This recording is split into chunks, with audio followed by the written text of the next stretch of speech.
Broadcasting live statewide from the Civic Media Studios in Green Bay. This is Nite with Pete Schwaba, your inside source on everything entertainment from Wisconsin to Hollywood.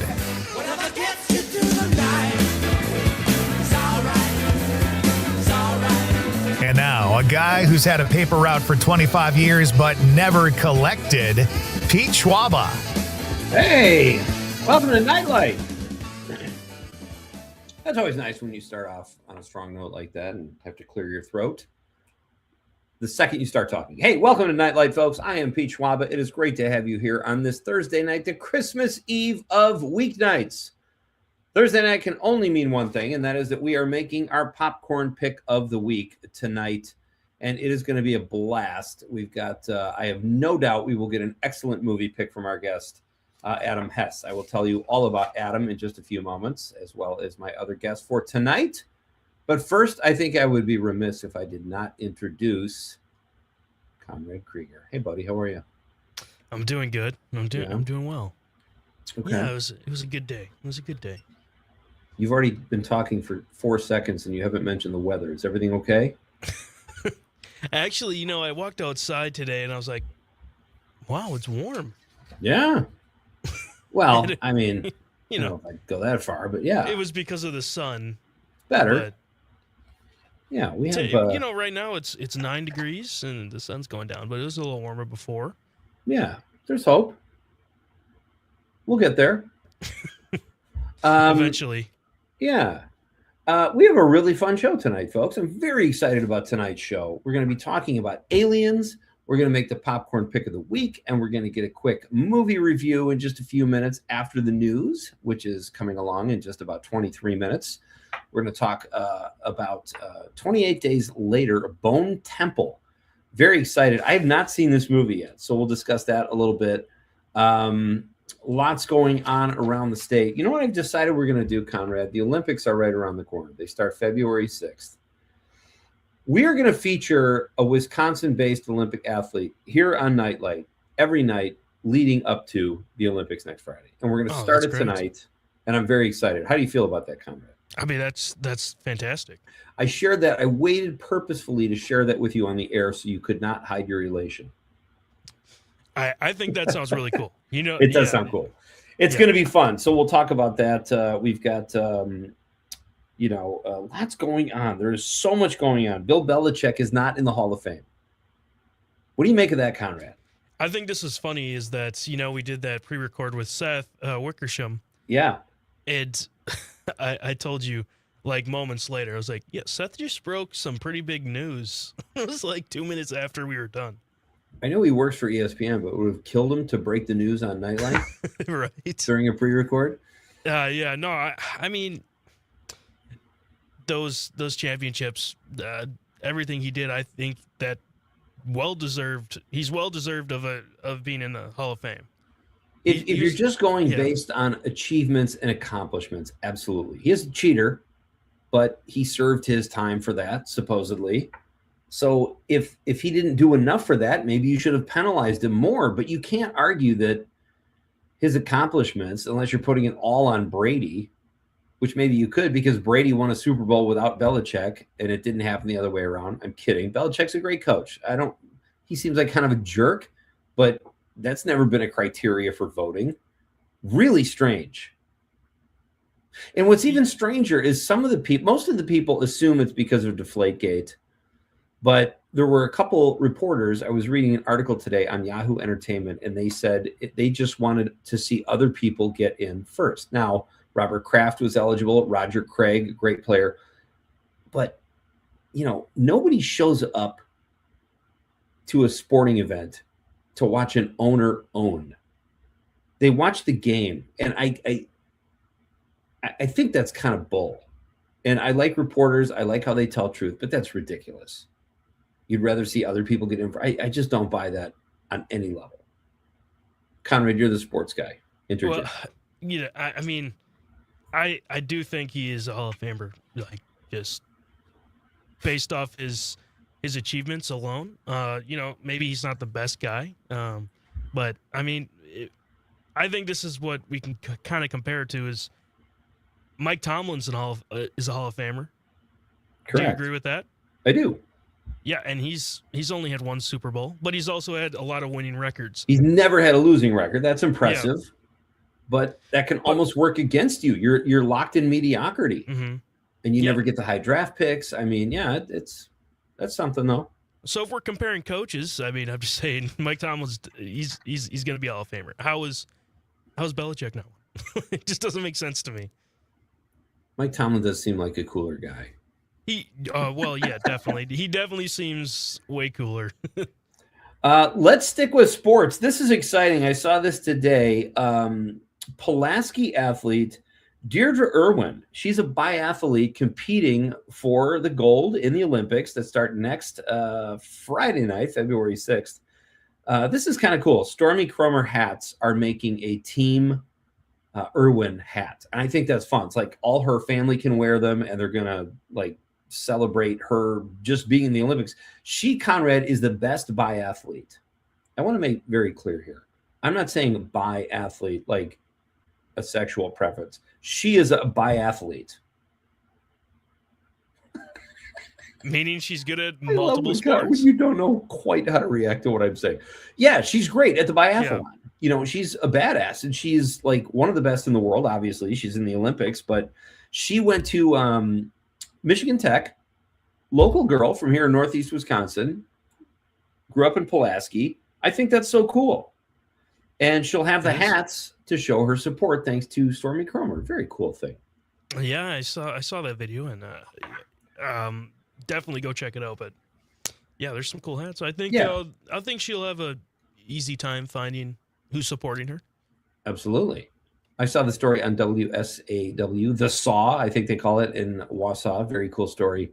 And let's do this tonight. Tomorrow night, let's do a deep dive. We're going to start doing a deep dive on Olympic athletes from Wisconsin. That should keep us very busy until next Friday. But let's celebrate our homebred athletes here. They're going to represent us at the Winter Olympics, which on some level, I will say, I feel like I don't watch the Olympics as much as I should, but I love the winter sports. I find them to be like the bobsled, the luge, the biathlon, downhill skiing, all that stuff. Like it's sort of, I feel like there's more extreme sports in the Olympics in the winter. Yeah. Yeah. And you know, there's a Kewaskum athlete that made the Olympics. Is that right? Yeah.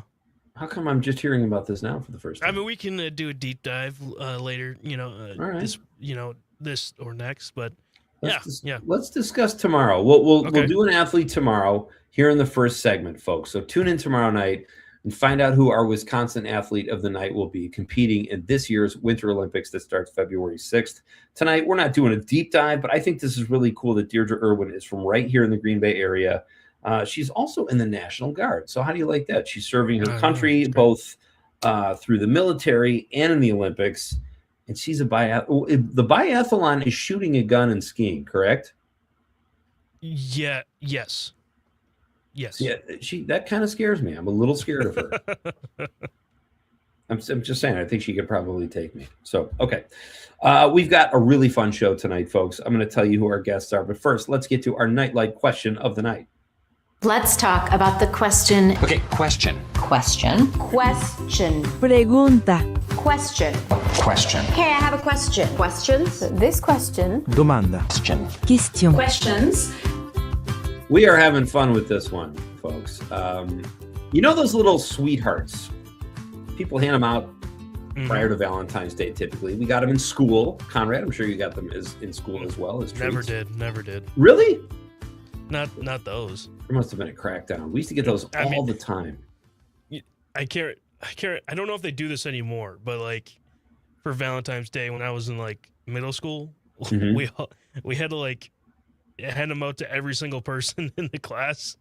Oh, that's humiliating. So no one felt like they couldn't, no one felt left out. Right. So I don't know if they do that anymore, but that was how I grew up. You give one to your best friend that says, "Be mine." Very idea, pretty much. The candy sweethearts. They are using more practical messages now. they're kind of updating the whole idea. It's not just romance, be mine, my sweetie, kiss me, all that kind of stuff. Now it's more practical messages on these sweethearts, like split rent, share great. login, you know? So our question tonight is, what words would you like to put on a sweetheart? Let us know at 855-752-4842, 855-75-CIVIC. You can also text us on the app. Very easy way to reach the show, the Civic Media app, or if you're watching the radio on the stream on Facebook, YouTube, or X, drop us a stream comment and I will read it on the radio. And while you're there, give us a like or a follow if you don't mind. But let us know what words you would like to put on a sweetheart. Have you thought about this, Con? Yeah, quick trip. I don't even know what to say to that. What are you saying That's by it. quick trip? That's it. Just quick trip. But what message are you trying to get? Just like you're so blind faith in quick trip? That means a lot of stuff. You know, we could go get gas together at Quick Trip. I'll fill it for you. Or, you know, we'll go and get 2 chicken Sammies. Let's travel together, but keep it fast. Share chocolate milk. Share a nice warm coffee. There we go. God. So you're quick trip, you know? You're going to take a date to Quick Trip for chocolate milk? That's a great idea. Are you 12? I say dance off. You know, I'm just trying to be like I love the login shares and that one and all these other ones we've seen.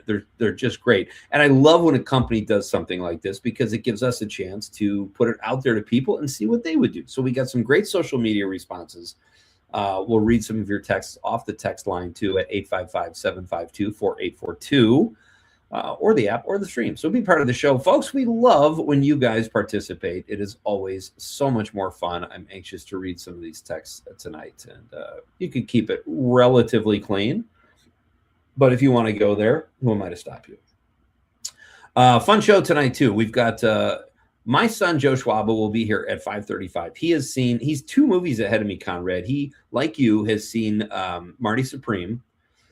And he's also seen 28 Days Later, Bone Temple with Ray Fiennes. I am so excited to see this movie. I know Matt Miller was on last night. He kind of said it wasn't quite as good as the last one, but it still got good reviews. And I think Matt said he still liked it. I'm just jazzed. I cannot wait to see it. I will probably see it this weekend. So I've got to see Marty Supreme and 28 Days Later. Those are the 2 foremost on my list. Yeah, I'd say Marty Supreme, definitely give that a watch. Absolutely. Like I've been saying. But last night I did rent a movie. Really? Yes, I rented Anaconda. Oh, dude. All right, we're going to hear about that. Let's do that after the break. My other guests tonight, folks, are Adam Hess, Civic Media's own from WRCO in Richland Center, is going to be here tonight to make the popcorn pick of the week. So when Adam leaves us sometime around 7 o'clock or shortly thereafter, you will have a movie pick to watch this weekend. Possibly one you've never seen. It might possibly be the greatest movie you've ever seen. We'll see what Adam shares with us. But that is always a fun segment. We'll find out what kind of movie snacks he likes. And then Adam is also, Conrad, I don't know if I told you this, we're going to talk about Alice in Dairyland, a very cool contest we have here in Wisconsin. All right, we're coming right back. It's Nightlight with Pete Schwaba on the Civic Media Radio Network. City traffic's moving way too slow.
Welcome back.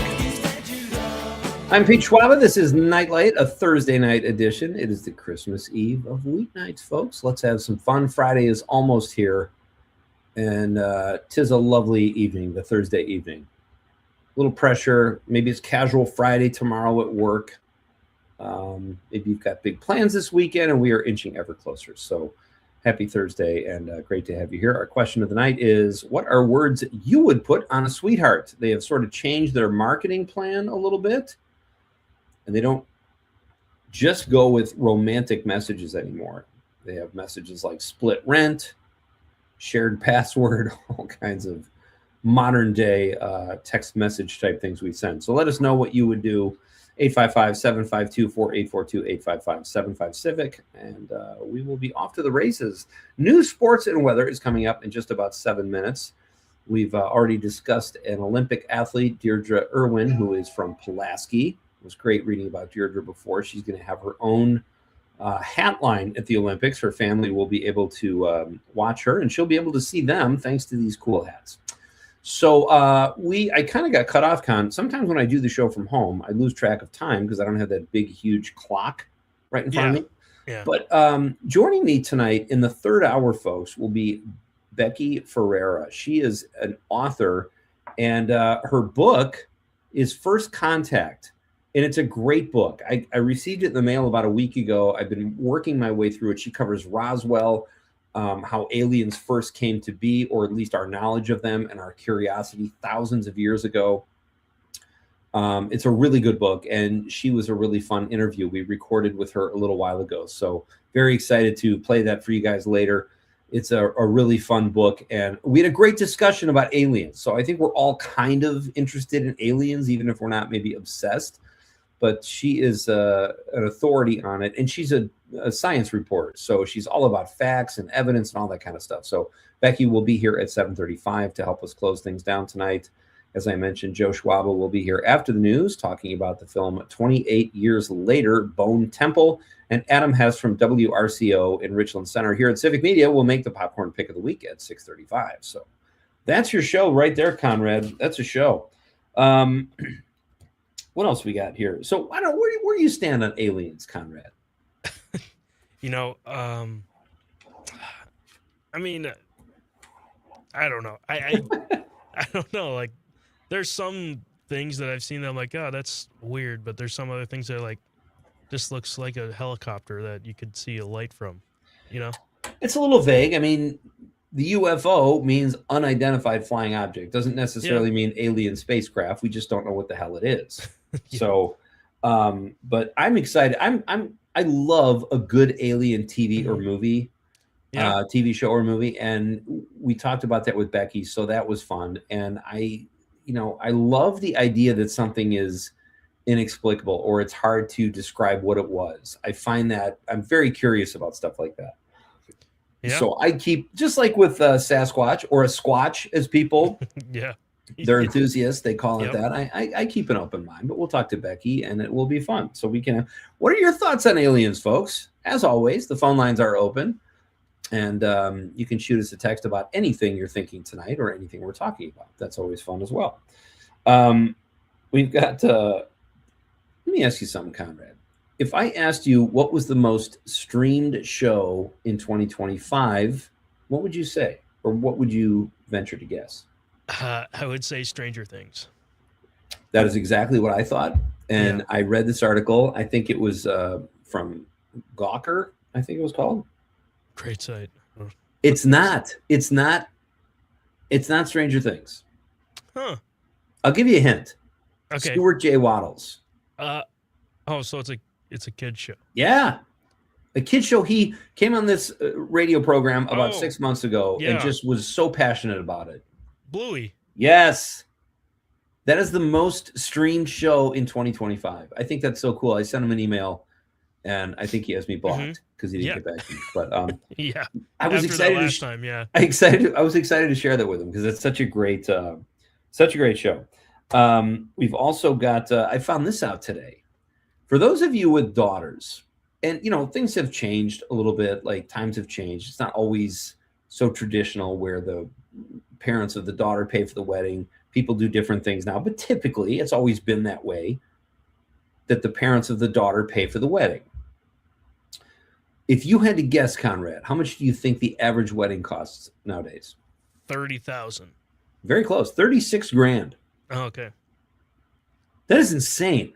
That's a lot of money. $36,000. I mean, for one day, but it's got to be a it's special taken one. me weeks to lose that much at the casino. Takes me one day. What do you mean? 36, you put it all on red. 36 G's. That's crazy. If you've got a daughter getting married, folks, I'd love to hear what you paid if you're willing to share that, because I have a daughter. She's nowhere near getting married, but that is in the back of my mind. Like, I got to start a fund right now. And I mean, whatever. I won't go into it, but that's a lot of money. It is. All right, we've got news, sports, and weather coming up in just about a minute, folks, and then we're going to do a quick movie review at 5:35 after the news. Joe Schwaba will be here. He stops by periodically to review movies that I haven't seen yet and that we have not talked about on the phone yet as father and son. This is great. Matt Harper, our favorite Green Bay rock rap artist, says what he would put on a sweetheart is meet at Lenny's Tap. There we go. That's awesome. And then he clarified my sweetheart line. I love it. Dave on the stream says a poop emoji. That's real mature, Dave. All right. Hey, we're coming right back, folks. News, sports, and weather is next. And we're going to talk about 28 years later, Bone Temple. Great movie. And popcorn pick of the week. Some alien talk in hour 3. You're here on a great night. We are rocking it. This is Nightlight with Pete Schwaba on the Civic Media Radio Network. And the food and drinks are free in the base. Gobble time, you know it. Yeah, in the basement. That's where it's at. That's where it's at. Go to the basement. That's where it's at. All in the basement. That's where it's at.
Hey, Joe, can you hear me? Yeah, can you hear me? Yeah, I just want to make sure everything's good before we go on here. Hey, buddy. Hey, Dad. Did you see Conrad Dave just put 6-7 in the chat? Yeah, that's chat? fantastic. On the I don't know if Joe can see it or not. It's just stream comments. Then we have the text line, which is just text. But if you click on comments, Joe, you might be able to see the stream. 6-7. 6-7. All right. We'll be back in about 2 minutes, all right? I'll try to stop by.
Welcome back. I'm Pete Schwaba. This is Nightlight. It is great to have you here, folks. We are celebrating all the things in life that make us happy tonight. Movies and TV and music and comedy, aliens, a little bit of sports talk earlier, all good stuff. Dave on the stream outdid himself, and this is my new current sweetheart message. 6'7". That cracked me up. That's great. That's outstanding.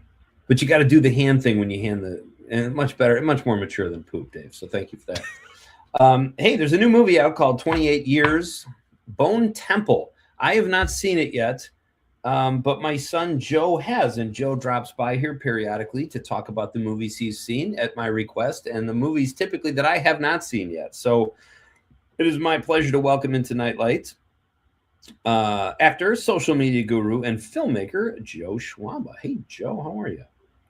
Hey, how you doing? Good. I like the background. Very nice. Oh yeah, thanks. It's like you're like actually in a studio there or something, buddy. It's fantastic. Yeah. Do you have a if you were to put words on a sweetheart, Joe? You know what those little sweethearts are? Yeah. Okay. Do you have something you would put on there just to keep it more contemporary? Is this kind of for Valentine's Day? Yes, it's for Valentine's Day. Yeah, I would say maybe temper your expectations. Well, that's a mouthful to get on a little sweetheart, but I like it. Get it on there. Maybe click here for the rest of the message, that type of thing. But yeah, that's great. Temper your low bar, maybe, to summarize. Don't expect much. I don't know. So this is great. Thanks for being on the show tonight. I'm not embarrassed, but I'm kind of shocked that I have not seen 28 days later. 28 days 28 years Bone Temple. It's weird because there's a new trilogy, but the first part of this trilogy was part of the last trilogy. So I get the titles mixed up. I don't know what they're doing, but it's kind of bizarre. Yeah. Yeah, but I like the last one so much. I assumed I would run out and see this one immediately. I have not done that. What did you think of the film? I thought it was great. I thought it was really well made. well acted. I thought Ray Fiennes did a fantastic job. I love watching him in anything he's in. Yeah. He was my favorite part of this movie. His whole, because it's kind of split into different storylines, and his storyline was definitely my favorite. And I think what made the movie really cool stuff just about like kind of the nature of humanity. And that's sort of what those movies explore, like what separates us from animals, or in this case, the infected. And I think that this one definitely carried on that trend, or those themes that the previous movies have kind of explored. Interesting. The last film was called just 28 Years Later. And this is 28 Years Later, The Bone Temple. Ray Fiennes is in both of them. All I've been hearing is how fantastic he is in this movie. I mean, you're right. Yeah, he's a great awesome actor, but he is outstanding. And I'm very, aside from him, and the movie reviewed very well, what were the best parts about the movie? Also, I think he should be up for an Oscar for this movie. Like, I thought he was that good. It'll never happen because it's, 28 years later is sort of put under the umbrella of like zombie or horror or whatever. Right. But it's by itself a very good movie. Like, I wish it would be included in those categories, because I thought this one was slightly, like, it wasn't as good as the 28 Years Later, but it was still very good. I don't know what people are saying, if people are saying this one was better or a little worse. I don't know, but I'm sorry. What was the question? No, your favorite elements of the film outside of Ray Fiennes' performance. Yeah, I mean, it had some it was just like some really cool sequences that were shot really cool. Again, I would say my favorite parts of these movies are like just the themes they explore. And I don't want to say too much without giving away parts of the movie. Should also say there is an extremely big cliffhanger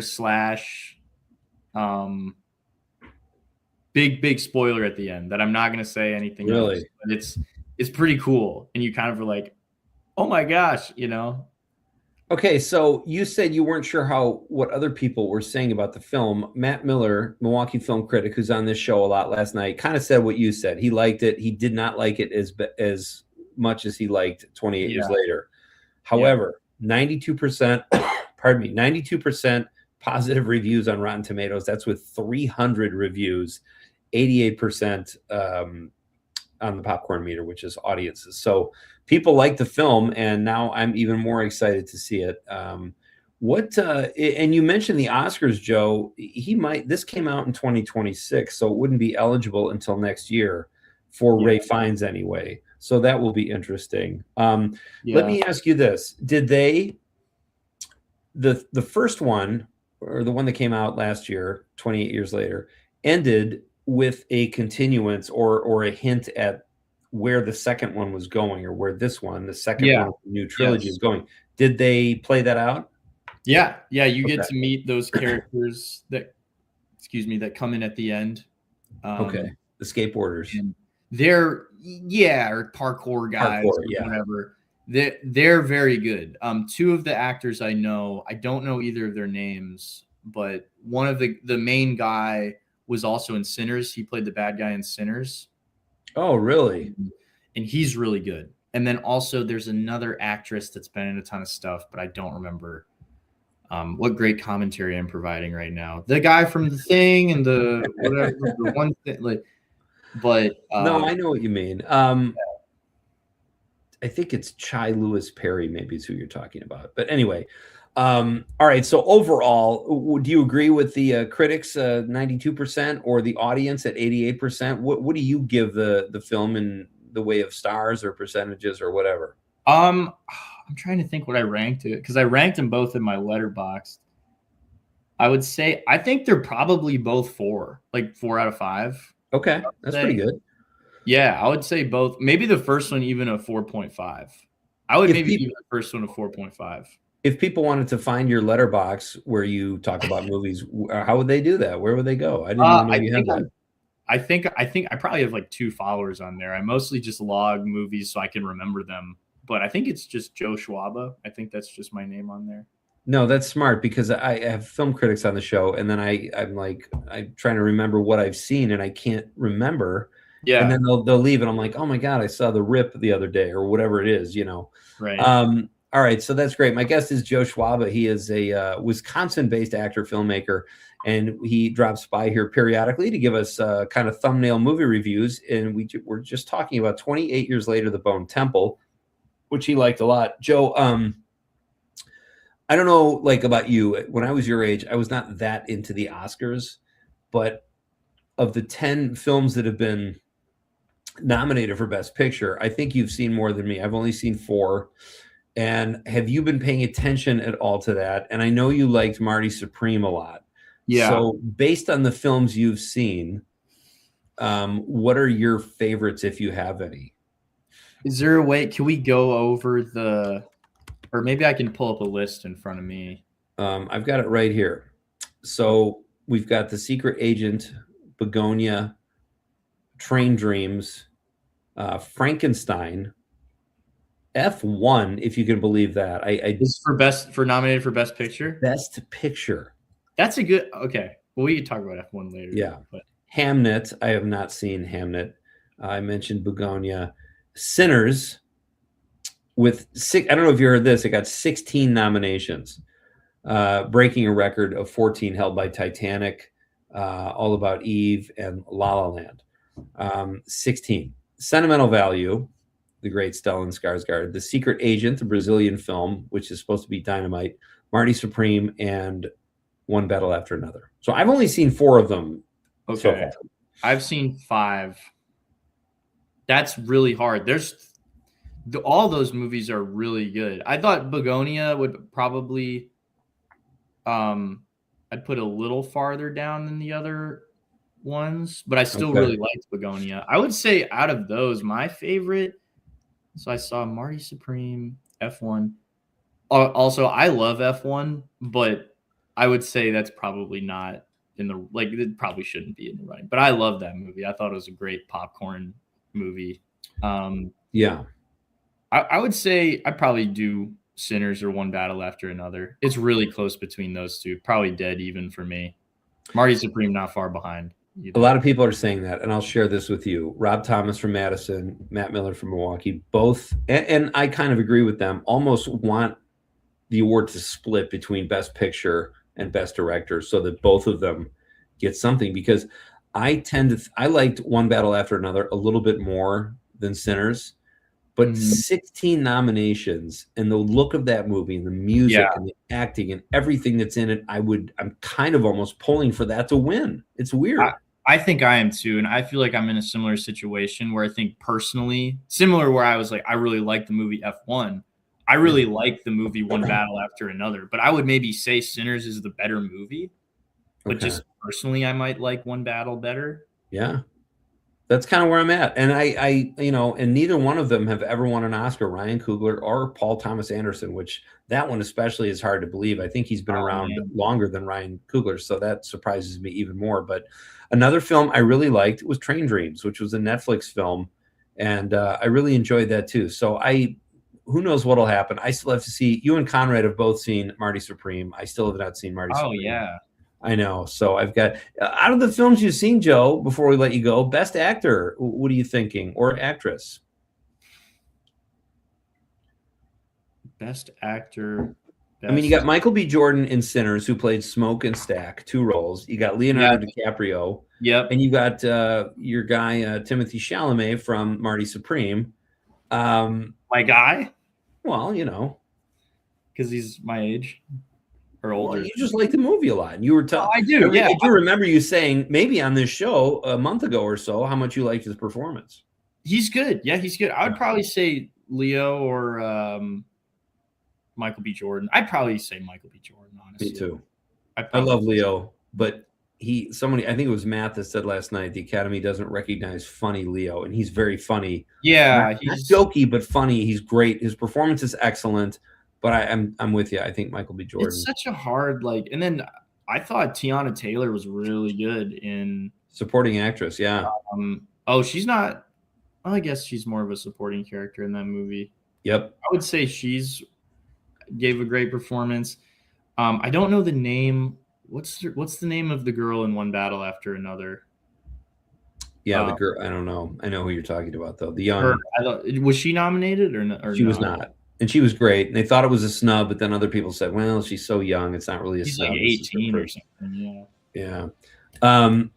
Joe, this is great. Thank you as always for dropping by. Love your reviews, and it's amazing how much we agree on movies. But we'll have to find one we disagree on. That could be a fun conversation as well. But this was outstanding. All right. Next time we'll do a deep dive into F1. Joe Schwaba, ladies and gentlemen. Follow him on Instagram, TikTok. He puts really funny reels up. And yep. Sorry, someone said Chase Infinity. Oh, Chase Infinity. There you go. All right, perfect. Thanks, Joe. Have a great night. Much appreciated. Thanks. All right, that's Joe Schwaba. We are coming back after a very short break. Melissa said Chase Infinity. Thank you, Melissa, on the stream. And also says she votes for Sinners. Conrad, we got to get your take when we come back. Anaconda. All right, we'll talk about that after the break. It's Pete Schwaba and Nightlight on the Civic Media Radio Network.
Welcome back. I'm Pete Schwaba. This is Nightlight. Our question of the night is, what words would you put on a sweetheart? Those little candy confections we used to hand out as kids in school. They have changed their sort of business plan, and they are putting more contemporary words on the little hearts, like shared rent or shared login information. If you are Matt Harper, meet me at Lenny's Tap. All kinds of fun stuff. I said, what did you say, Con? Quick Trip. Oh, that's right. Quick Trip. It's a great answer. It's an answer. No, it's fine. I said dance off. So I stuck a little bit more with the theme. You were sort of trying to promote your favorite fine dining establishment, which is fine. Yeah. Come on. Nothing wrong with that. All right. So let us know what you would put on a sweetheart. Adam Hess, our civic media colleague, will be here. Adam is he is on the air over at WRCO in Richland Center. He's going to be here to make the popcorn pick of the week. And then bonus coverage, we're going to talk about Alice in Dairyland. He did a piece on Alice in Dairyland. We'll have Adam explain what that is if you don't know. I remember reading about it a couple of years ago, but it's a really fun contest that we do here in Wisconsin. The kind of contest we really only can have here in Wisconsin. Alice in Dairyland, because we are the dairy state. So there you go. So we'll talk to Adam at 6:35. He'll make the popcorn pick of the week.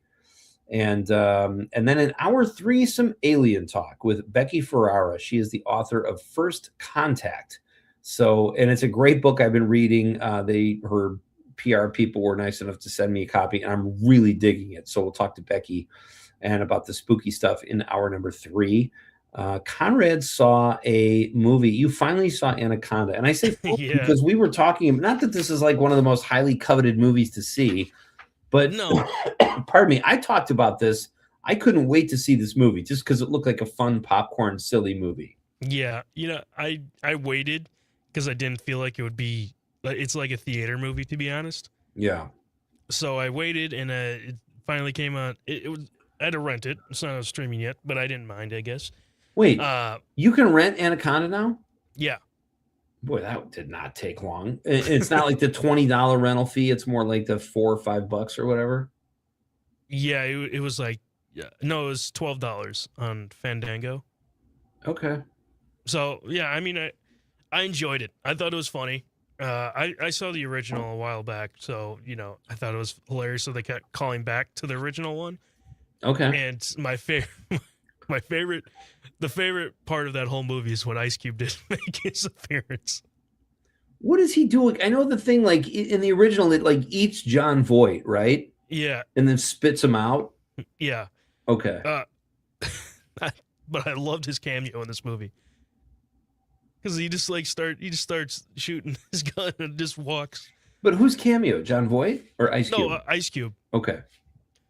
And I mean, Jennifer Lopez makes an appearance too for like 3 seconds, but but no, I thought it was funny. It's not a great movie, but I thought it was.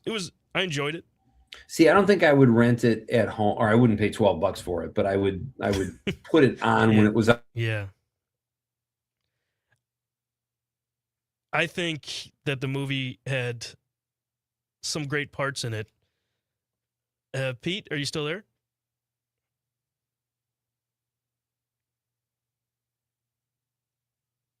All right, well, Pete is having some technical issues. Did I just cut out, or did you? Yeah. All right, you're back. Okay.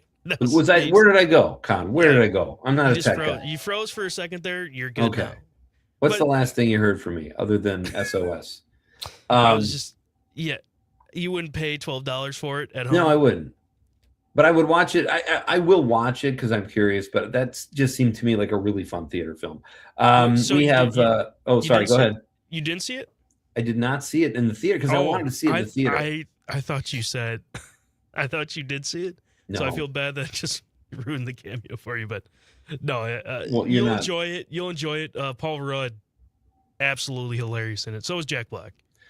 News, sports, and weather coming up in just about a couple minutes here, folks. And on the other side of the news, we will read your text. I'm going to tell you about a really cool new vodka, and we're going to tell you about some Super Bowl snacks that were created here in Wisconsin that you can pair with this new vodka with a really curious flavor. Conrad, do you remember hot dog water?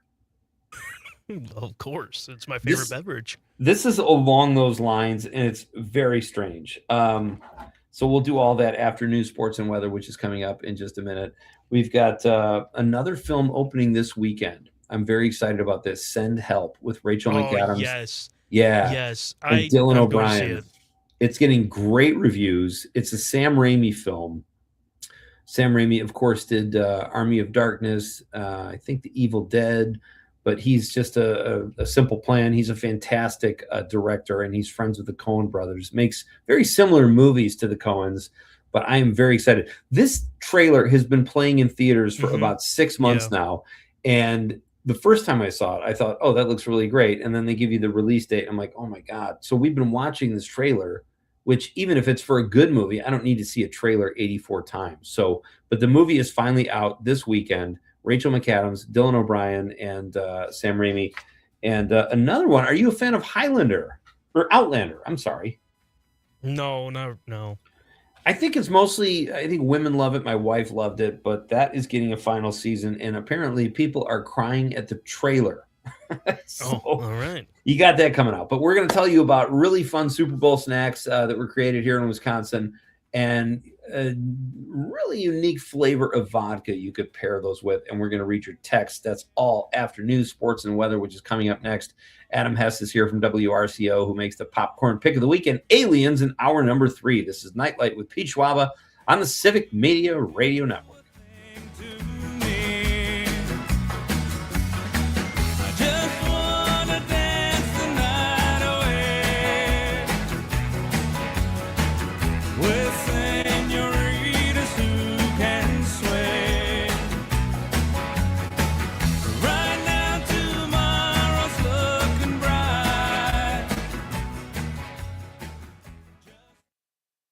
Of Sonia Massey inside her Springfield home in 2024. Massey, a black woman, had called 911 to report a possible intruder.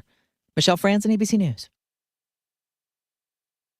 Doctors Without Borders is delivering life-saving medical care where it's needed most in communities around the world.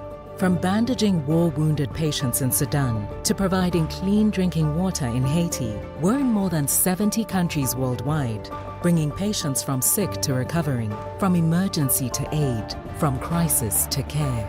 This life-saving care is made possible by a global movement of supporters like you.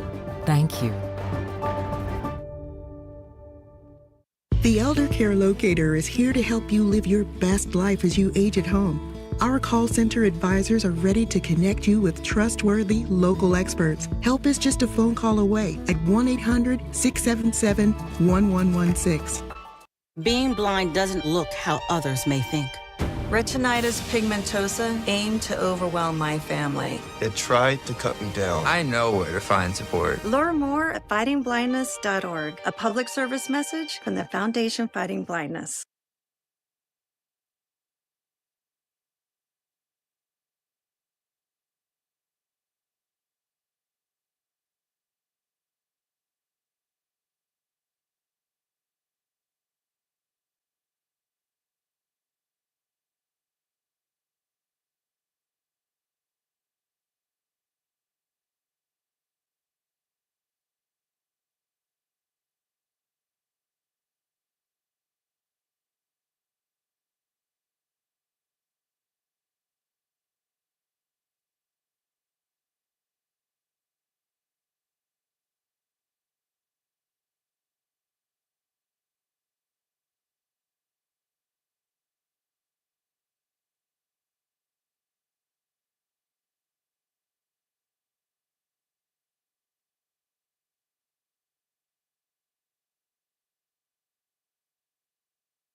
I'm meteorologist Mace Michaels. Partly cloudy tonight, a low pretty close to zero. Sunshine for tomorrow, high in the mid-teens. Warming up through the teens into the 20s this weekend with some snow late Sunday into early Monday. And the milder air sticks around for next week. Currently, it's 10 above.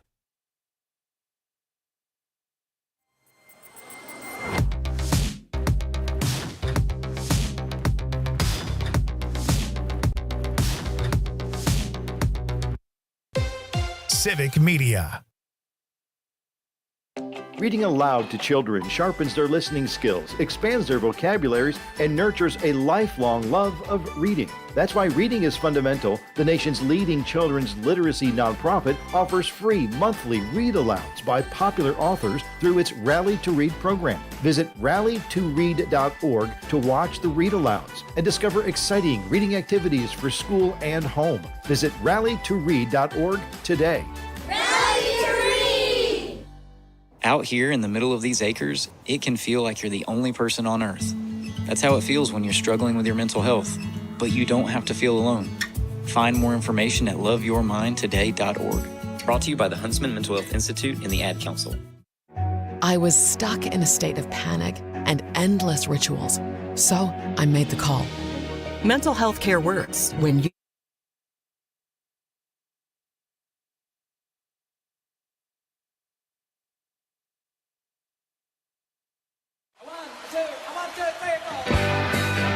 Broadcasting live from the Civic Media Studios in Green Bay, this is Nite Lite with Pete Schwaba, your inside source on everything entertainment from Wisconsin to Hollywood.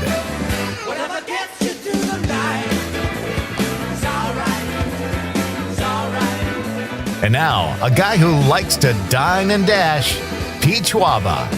Welcome back to Nite Lite, folks. It is time for hour number 2, or Act 2, as I like to call it. It is great to have you here tonight. We got a fun question, some great guests. If you missed hour number 1, it is available in podcast form at civicmedia.us. Conrad and I talked about a lot of things to open the show. The fact that weddings are 36 G's now on average, 36 grand. We talked about Deirdre Irwin, a Pulaski native here in Northeast Wisconsin, who is in the Olympics competing in the biathlon event, and a local hat company, or a hat company, Stormy Cromer, put out hats so that she could identify her family in the stands. I think that's really cool. She will compete in the Winter Olympics that start next Friday night, February 6th. She is also a Michigan Tech graduate and part of the National Guard. I think that's really cool. I don't know much about the biathlon, but because of this, I will be cheering for Deirdre Irwin. So definitely. I also mentioned that leading up to the Olympics, we are going to feature an athlete every night who is from Wisconsin, and we will do a deep dive into said athlete and tell you a little bit about them. I think it's more fun to cheer for people when you have sort of a personal connection to an athlete or a performer or whatever. So we'll talk about that. We'll start that off tomorrow night. So that will be fun. And Joe Schwaba, my son, came by to talk about the movie 28 Years Later, Bone Temple. Joe drops by periodically to give us some quick thumbnail movie reviews and talk about movies I haven't seen yet. So that was fun. All of it is available at civicmedia.us. Coming up this hour, Adam Hess will be here. Adam is a host at WRCO in Richland Center here at Civic Media, and he hosts a great show. We're going to tell you all about the shows that he hosts on over on WRCW. One of them is Weekend Wake Up, and one of them is Prime Movers Saturdays. And I've got questions because they're both great shows. Adam is going to make the popcorn pick of the week. So by the time he leaves this show tonight, folks, you will have a movie pick, possibly of a film you haven't seen yet. And, maybe it'll be the greatest film ever. We'll see what kind of movies Adam likes at 6:35. And then in hour number 3, Becky Ferrara will be here talking about her new book, First Contact, a great book about aliens. She did a deep dive into aliens. She is a science reporter. There is no conspiracy. She debunks things. She presents things. She's just a very solid reporter. And she approached her book the same way that she approaches her work that she does for the New York Times and Vice. and the MIT review. So she does great work. She will be here, and I'm very excited to talk to Becky. We actually already recorded that, so we'll play it at 7:35. She was a lot of fun and very informative if you're into aliens, and who isn't? I like some good alien talk every once in a while. Con, I think at this point we should reintroduce our question of the night. Let's talk about the question. Okay, question. Question. Question. Pregunta. Question. Question. Okay, I have a question. Questions? This question. Domanda. Question. Question. Questions. So, all right, we all know sweethearts. We got them handed out as kids. They're Valentine's Day candy, and they have little messages on them, like "Be mine," "Marry me," all kinds of sweet messages. But the company has kind of pivoted, and they're doing more contemporary stuff now, like shared rent or shared login information. Just some phrases that we use now, and I think, you know, that's interesting. Not quite as romantic, but they've definitely updated it. And Conrad's was Quick Trip. Yep. And if you listen to this show regularly, you know why. Conrad has a thing for Quick Trip. That is his favorite restaurant. And you know what? To each his own. So good for you. I said Dance Off. And my favorite so far, and we have to read some text here in a moment, was 6-7 by Dave on the stream. And one of our texters, John, also suggested 6-7. 6-7. So we will we'll break those down. We'll read some of your texts, and we got a lot of social media responses we'll get to as well. So all of that. All right, Con, we got to talk about this because there is a new flavored vodka. When you think vodka, what flavor comes to mind that you would maybe want to add to this particular spirit? Probably something sweet, you know. Correct. Something so you can mix it well with like a Sprite or a water or something. Totally agree. However, not everybody feels that way. So yesterday I teased the idea that there are some Wisconsin Super Bowl snacks out there, made in Wisconsin for Wisconsin, and we never got to it. So tonight we're going to talk about that and this vodka. Okay, this is a vodka that is, and I saw this on Newswire. Not a flavor you'd think would go with vodka, but Tabasco. They've teamed up to put Tabasco in vodka. Now, if you drink a Bloody Mary, you probably get that kind of vibe from it, but this is not just Tabasco being added to vodka. They're like seriously mashing it up with pepper mash, and they're making it like really grainy or organic or whatever you want to call it. The first ad for it features 4 people drinking it next to a volcano. So it's hot, it's spicy. Does that appeal to you at all on any level, Conrad? No. Also because I don't like Bloody Marys. You don't like Bloody Marys? No, but wow, that just sounds gross to me. I don't know. I would give it a try, but I don't think I'd like it. I got to tell you, a Bloody Mary is kind of one of the things I miss the most about drinking. I love the idea of getting up after getting really hammered the night before and having a Bloody Mary. It's like the hair of the dog. I just don't like tomato juice, so. Yeah, I'm with you there. But overall, with the spices they put in it and the celery and the olives, it's a great drink. It's a glorious drink. But you can pair that Tabasco vodka with some of these snacks that were created in Wisconsin. They were made locally, and let's get to these, Con. Did you look these over? Yeah, one of them. Well, one of them was we had on the show before. Oh yeah, and Sherry. That was yes, correct. That's Ghana. Oh, that was the candy from Ghana. Oh my gosh, that was so good. It was like peanut brittle, right? It was fantastic. Yeah. Why haven't we had him back on? Let's track that guest down and have him back on because he brought us free stuff. And let's be honest, no, it was so good. It was. I don't know what it is or what he does, but he's got this recipe. It's outstanding. So that wouldn't go good with Tabasco vodka, but it would be a great Super Bowl snack. Palo popcorn. Have you had that? Yeah, I've had their cheese popcorn. Their white, white fantastic. Cheddar. Yeah, caramel. It's made fantastic here in popcorn. Absolutely. Door County Bakery's Corsica Sticks. They are named after the Mediterranean island of Corsica. These mini crunchy toasts are perfect for eating with dips and spreads. And you can get them in a Sister Babe bakery. You can add them to an antipasto. They're good with olives and cheese. Now, that's a Super Bowl snack. And all of this comes, by the way, of Up North News. So thank you for that, Ellie Bordeaux, who's been on the show. She was just on last week. Does great work. Rural Route 1, based in southwestern Wisconsin since 1983. Another popcorn brand. Homegrown here in Wisconsin with all the classic flavors they have, like cheddar, maple pecan. That's not a classic. That's different, and that sounds glorious. Jardettos. Am I saying that right, Con? Would you say that Jardettos or Gardettos? Gardettos. Gardettos? Okay. You haven't had these? No, I have not. What is it? Oh, you have missed out on so much. Oh, got to get out more, I guess. Gardettos are fantastic.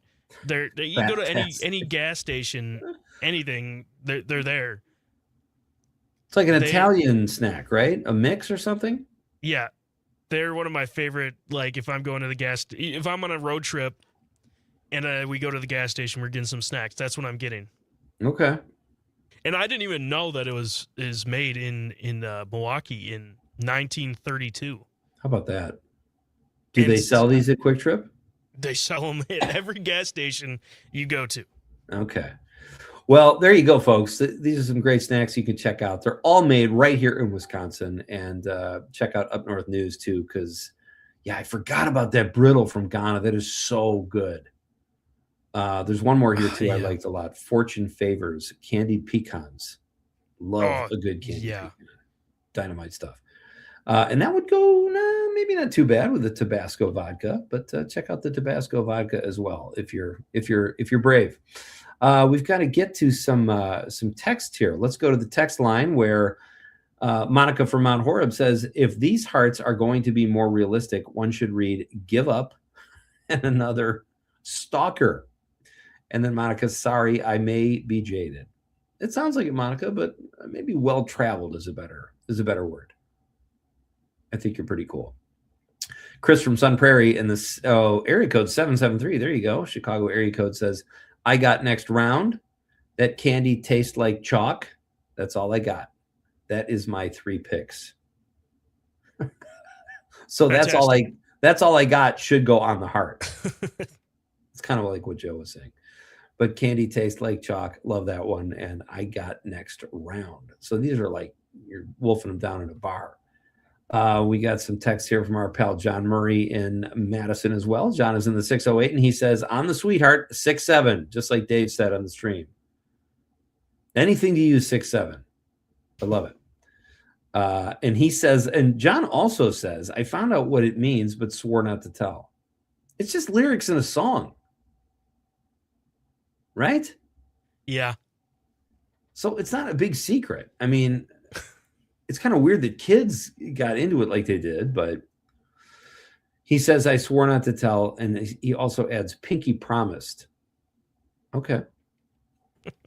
I'm trying to put you on the spot, John. We'll never find it out then. We'll never find out. Thanks for nothing, John. He says, no house for you. And then Melissa says, okay, boys, for the sweetheart candy, you can do pronouns he, him, she, her, blah, blah, or just an eggplant emoji. Wow. The eggplant emoji would, all right. You handing that out at school? That's like supposed to be like a penis, right? Isn't that why people use the eggplant? They're not pushing vegetables. That's supposed to be suggestive, correct? Yeah, I mean, unless eggplants are pretty tasty, though, so. I'm only a partial fan. Maybe Melissa is just really health conscious. I don't know. If you fry some eggplant, like just in the air fryer, and it just have a little salt on it, yes. It's dynamite. I would do that. I don't like it when it's served with like pasta, when they kind of steam it. It's all mushy. I'm not a fan of that. But all right, we've got more text to read from our social media posts. We're going to do all that. Adam Hess is here from WRCO. In just about 10 minutes after the news, folks, he's going to make the popcorn pick of the week. And when we come back, we got to mention Frozen Waterfalls. And I'm also going to tell you about a new show that's coming out, season 2. One of the funniest things I've ever seen. That's all coming up next. This is Nightlight with Pete Schwaba on the Civic Media Radio Network.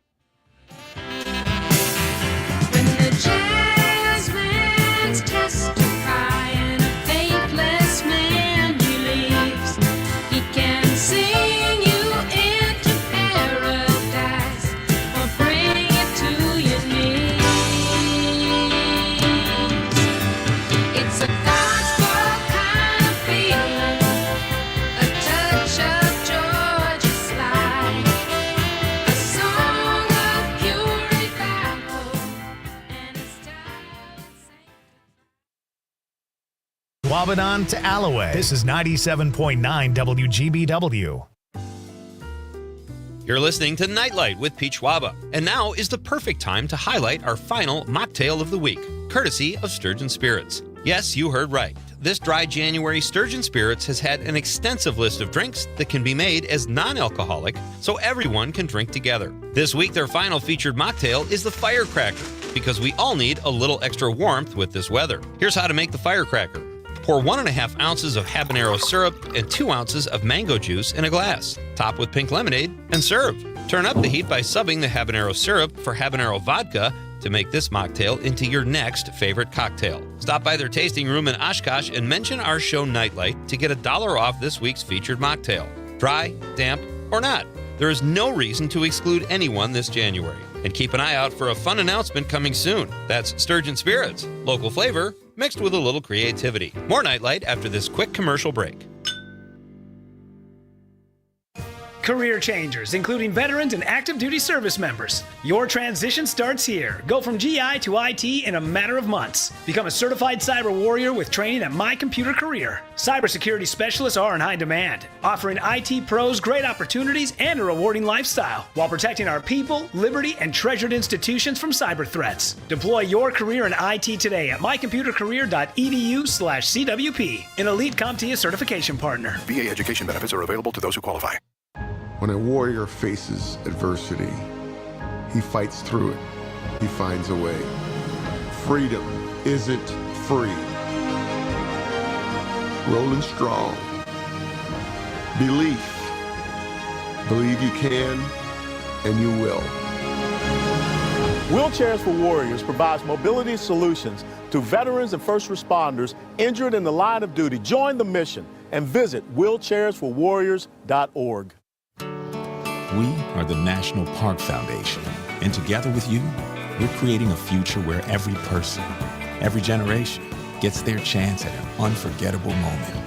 Learn more at nationalparks.org/.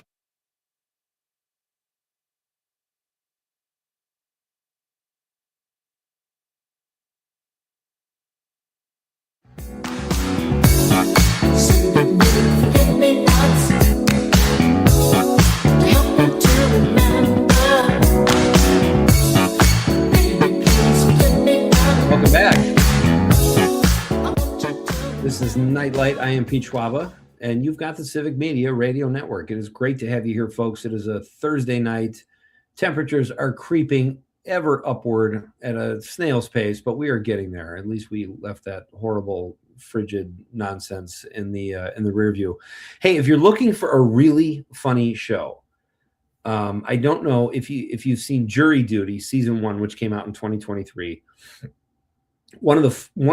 Some of the best laughs I've ever had were watching that show. It's a mockumentary and it's kind of a hidden camera show. And there is one unsuspecting jury member who the joke is on, basically. All the other jury members are part of a troupe or are in on the joke. And last in season 1, they had James Marsden, very funny actor, very good actor, who was also in the joke because it was shot in LA. So he played an alternate juror. Conrad, did you see this show? No, I haven't, but it sounds interesting. So funny. And what made it funny was the guy they were playing the joke on was a really good guy. Like there's one scene where this Asian guy is playing this game. I don't know if it's real or not, but he made it up and he said play sticks, because there's a lot of scenes where they're just hanging out waiting to go into the courtroom, and those are the best. And he says this game is called Sticks. and he keeps losing at it, and he keeps telling the guy who doesn't know what's going on, I owe you $2,000 now. The guy is just like, you don't have to pay me. Oh, come on. No, you don't have to pay me. Like, and then there's one guy who's complaining that his girlfriend is off having sex with all these guys on a tropical island somewhere, and James Marsden is trying to console him. And this guy is just watching all of this go on, having no idea it's all fictitious. It's a really funny show. And the second season comes out, I want to say March 20th. It's called it's called Jury Duty Company Retreat, or Jury Duty Presents Company Retreat. It's the second season of this great show. Highly recommend. You have time to watch the first season if you want to check it out, folks. Very funny stuff. Okay, so let's talk. Did you know waterfalls could freeze, Conrad? I didn't. And I am such an indoor guy. Yeah. And I'm kind of embarrassed that I didn't know that. Like, I knew it could freeze once it fell, but on Up North News, we were just talking about Up North News, they did this great piece about frozen waterfalls that you can check out around the state. Yeah. And they just freeze. Like, the water's falling. They're like icicles. I get that part of it. But when the water is so powerful and coming down with such force, I didn't know it could freeze like that. And these pictures, if you go to Up North News, are incredible. There's one in Bayfield, which I still have never been to, but it is supposed to be one of the most beautiful areas of our state. And I mean, I live in northern Wisconsin. Somehow I can still go 3 hours or 4 hours north of where I am and not be in Bayfield yet. But Willow Falls is another one. The Apostle Island Ice Caves. That's what it is, near Bayfield, the Bayfield Peninsula. Beautiful stuff. Big Manitou Falls is another one. Brownstone Falls. This is great stuff. This was a good find. And you found this on Up North News, correct? Yeah. Yep. Stevens Falls, okay, near Governor Dodge State Park. And Cascade Falls near a town I can't pronounce. Osceola? Osceola? Is that how are there towns in Wisconsin I don't know how to produce? But that Moscato every night. I have no idea how to say that. Muscadet. We've heard from enough people. Yeah. All right. So coming up after news, sports, and weather, Adam Hess will be here from WRCO in Richland Center, part of our civic media team here, and he is going to make the popcorn pick of the week. Janet on social media in response to our question of the night, which is, what would you put on a sweetheart? What would your message be? They've pivoted and they're putting more contemporary messages on these little sweethearts, like split rent, shared login, 6-7 if you're Dave or John. Janet says, I've heard statements that are supposed to really mean I love you, like watch for deer, text when you get home. Probably too long for tiny hearts, though. I think you could do it, Janet. Mike on the social media question says, OU812, very famous Van Halen, and you got eating in there. I like what you did there, Mike. Very well done. Amanda Nimmer from WGBW says tacos with a question mark. Yeah. Now, see, there you go, Con.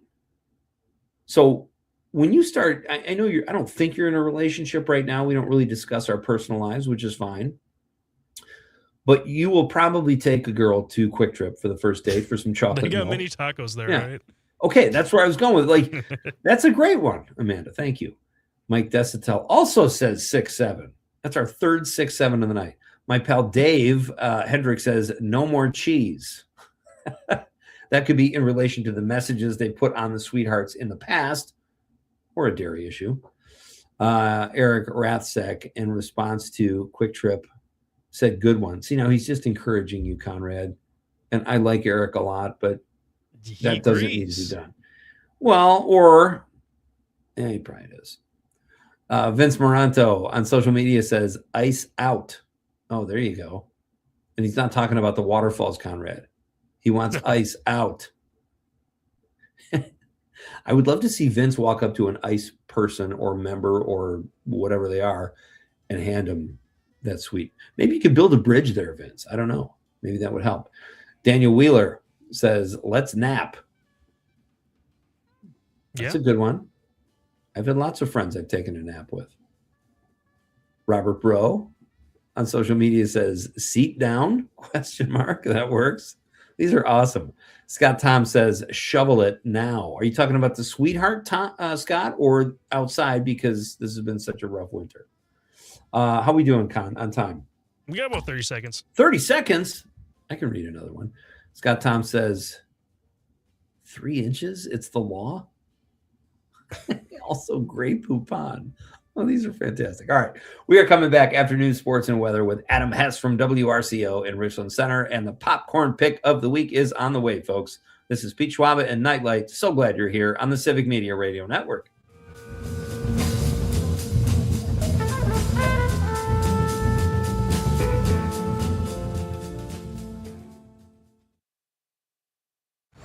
From Denmark to De Pere, this is 97.9 WGBW.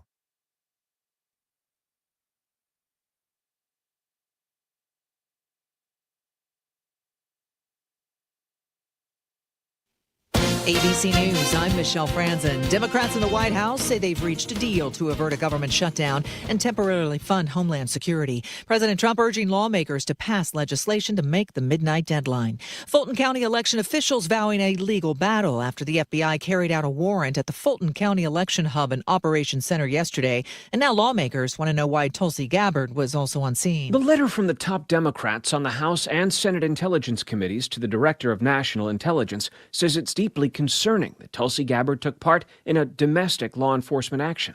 The ranking members say Gabbard should be focused on foreign threats.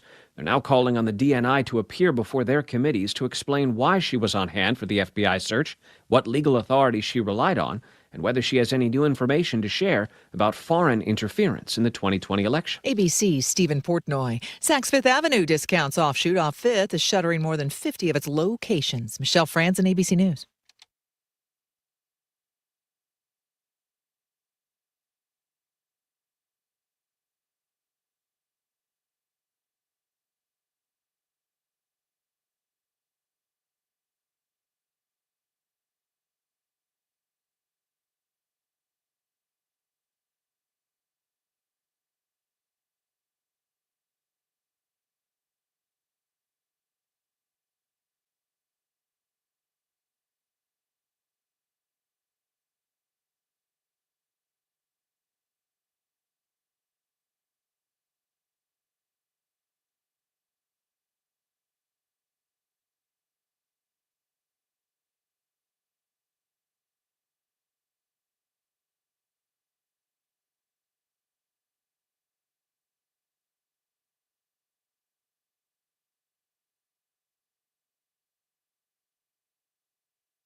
Hey, Adam, can you hear me? I sure can. Can you hear me okay? Yeah, sounds perfect. Just wanted to come in great. Check audio here quick. Yeah, sounds great. I appreciate it. Yeah, no problem. Yeah, we'll be back in about 3 minutes, all right? Okay. I'll be right here waiting. All right, thank you. Hey, appreciate it. Thanks.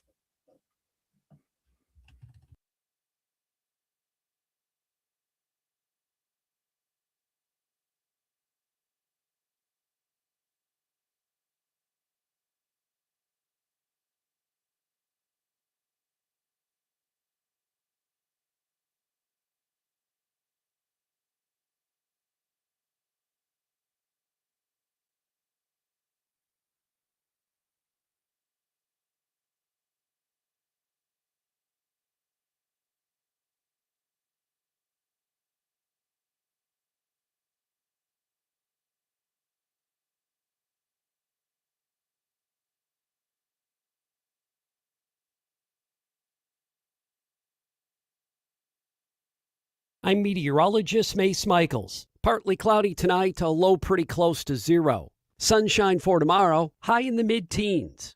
Warming up through the teens into the 20s this weekend with some snow late Sunday into early Monday. And the milder air sticks around for next week. Currently, it's 10 above. You're a storyteller, negotiator, artist, innovator. Whatever your passion, whatever your skills, behind the scenes or in front, you belong here. A career in broadcast media. Local radio and TV stations in every town and city need someone like you. So do what you love and bring your talent to life. Your passion, your skills, your career. You belong here. Learn more at youbelonghere.media. Small businesses are the heart of America. As the nation's largest nonprofit resource of expert business mentoring, SCORE has helped millions of entrepreneurs build their businesses for free. Find a mentor today at score.org. Teachers are diverse, skilled leaders, innovating to prepare students for our fast-changing world. Teaching shapes lives. Are you ready? Explore teaching at teach.org, supported by the U.S. Department of Education and 1 million teachers of color. Is getting vaccinated on your to-do list?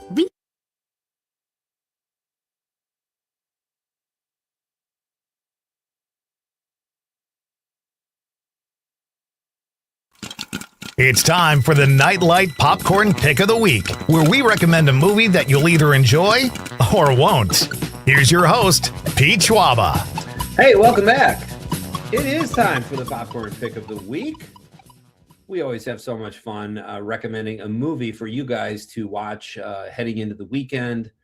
I am halfway through Song Sung Blue, and I'm embarrassed I haven't seen the whole film yet, and I don't think I'm truly a Wisconsinite until I finish that movie. But I'm on it, and we are going to make the Popcorn Pick of the Week. And joining us this week to do it, I'm very excited this worked out. It is a pleasure to welcome back to Nightlight my civic media colleague and host of Weekend Wake Up and Prime Movers Saturdays on WRCO FM in Richland Center, Mr. Adam Hess. Hey, buddy. Hey, Pete. Glad to be on. I really appreciate it. And I've been thinking, I've done my research about your show, and I listen to it quite often. Your popcorn pick, it's going to be crazy. I am going to shock the world. Well, maybe not with my popcorn pick. So with my pick anyway, you know, I'm going to throw my 2 cents in there. So we appreciate you having us on. Really appreciate the effort. So we'll get to that. We'll talk about some snacks first and movies we like, and then we'll do a drum roll, and I'll ask you for the pick. So I'm glad you have it ready.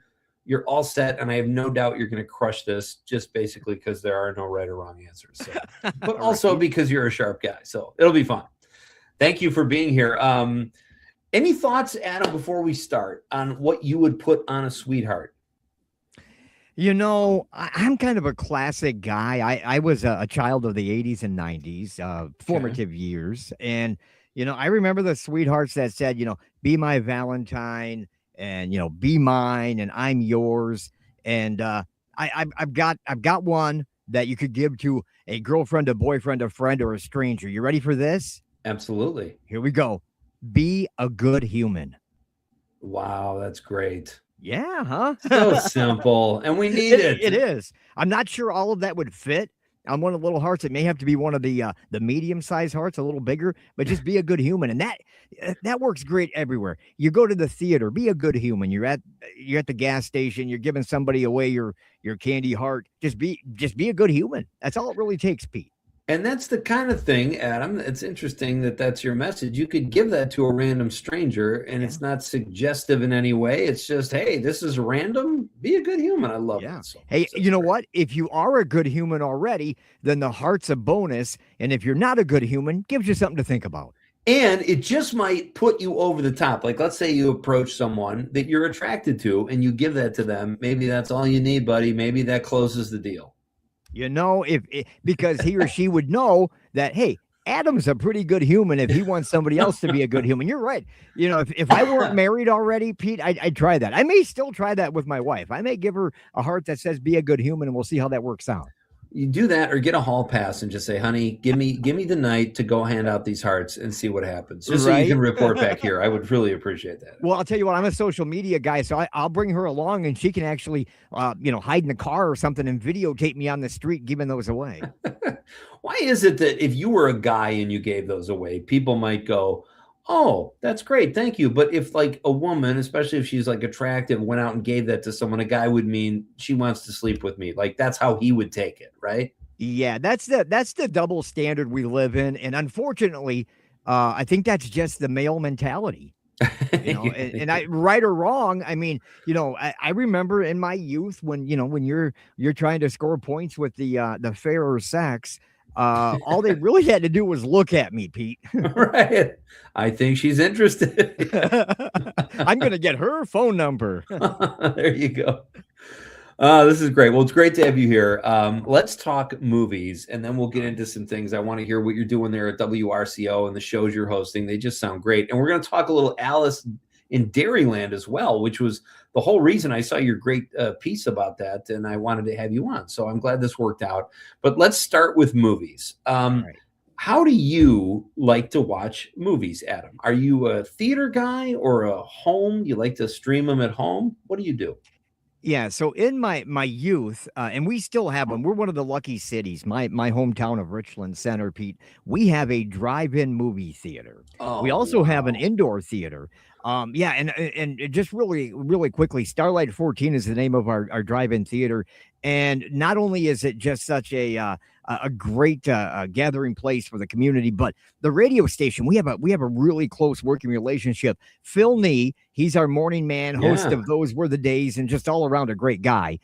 Phil is. Once a year, maybe twice a year, we do what's called a throwback night at the drive-in. And we let our listeners sort of pick which 2 movies they want to watch. They vote on them. We give them a list. And then Phil will broadcast live, and we'll all stop down there and have a good time. We're broadcasting live over the radio and at the drive-in up until movie time. And then we, then we just start playing music on the radio, and we enjoy Grease, American Graffiti, whatever the fan base picked. So my heart is at the drive-in. I remember to this day the very first movie I was old enough to drive my car with a carload of friends to go see at the drive-in. I don't remember what the second feature was, but I remember what the first one was. So it would go in the order of drive-in theater, home streaming, then an indoor theater. But I'll tell you what, those are all great, Pete. If you have a movie, you can't go wrong. There's no wrong answer. That's a great point. And you were the first person since I've been doing this segment that said a drive-in theater. I love that. And I remember the first drive-in films I saw was a Rocky double feature. It was like probably 1980. It was Rocky 1 and 2, whenever. And my dad took all 5 of us.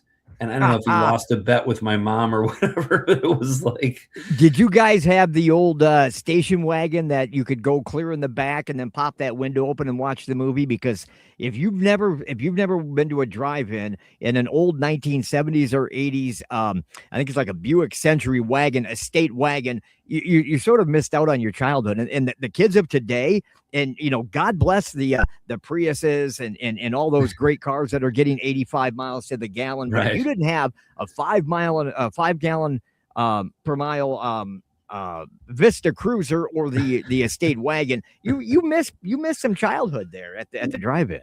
It's so funny you said it. We did have a Buick Century wagon, and it was bright yellow. I don't know if my folks got a deal from Lynch Buick in Chicago or what, but it was just the worst looking car ever.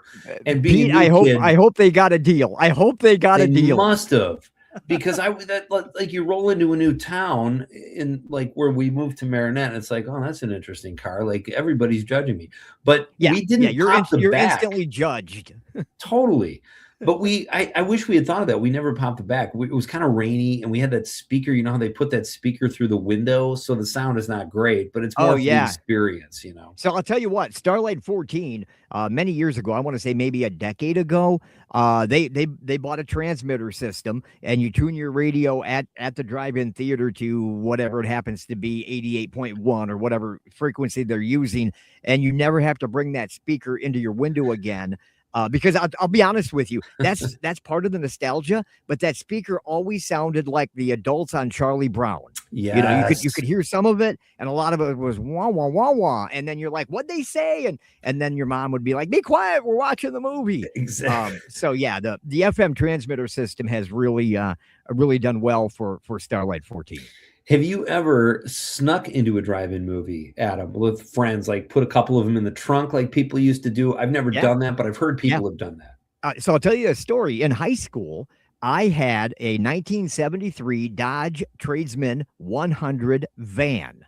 And I had a couple of couches back there and some speakers, and it was just it was a real mobile little unit for playing euchre or hanging out with friends. But if you grabbed a hold of the couch and you turned it towards the driver, you could fit 3 or 4 people behind the couch. And if they weren't opening the back door of the van, they weren't finding them. So here's a shout out to Randy, Chuck, and Kenny, who we all got into the drive-in Starlight 14, no less, for one admission. And they looked at me like, "You're going to the drive-in by yourself?" And I'm like, "Yes, I am," which I wasn't. It looks a little suspicious. Just one tonight, please. Yeah, Pete, they had to know. They had to know. I'm going and buying 4 popcorns. They had to know. Right. My guest is Adam Hess. He is a colleague here at Civic Media and does great work at Richland Center as the host of Weekend Wake Up and Prime Mover Saturdays on WRCO FM.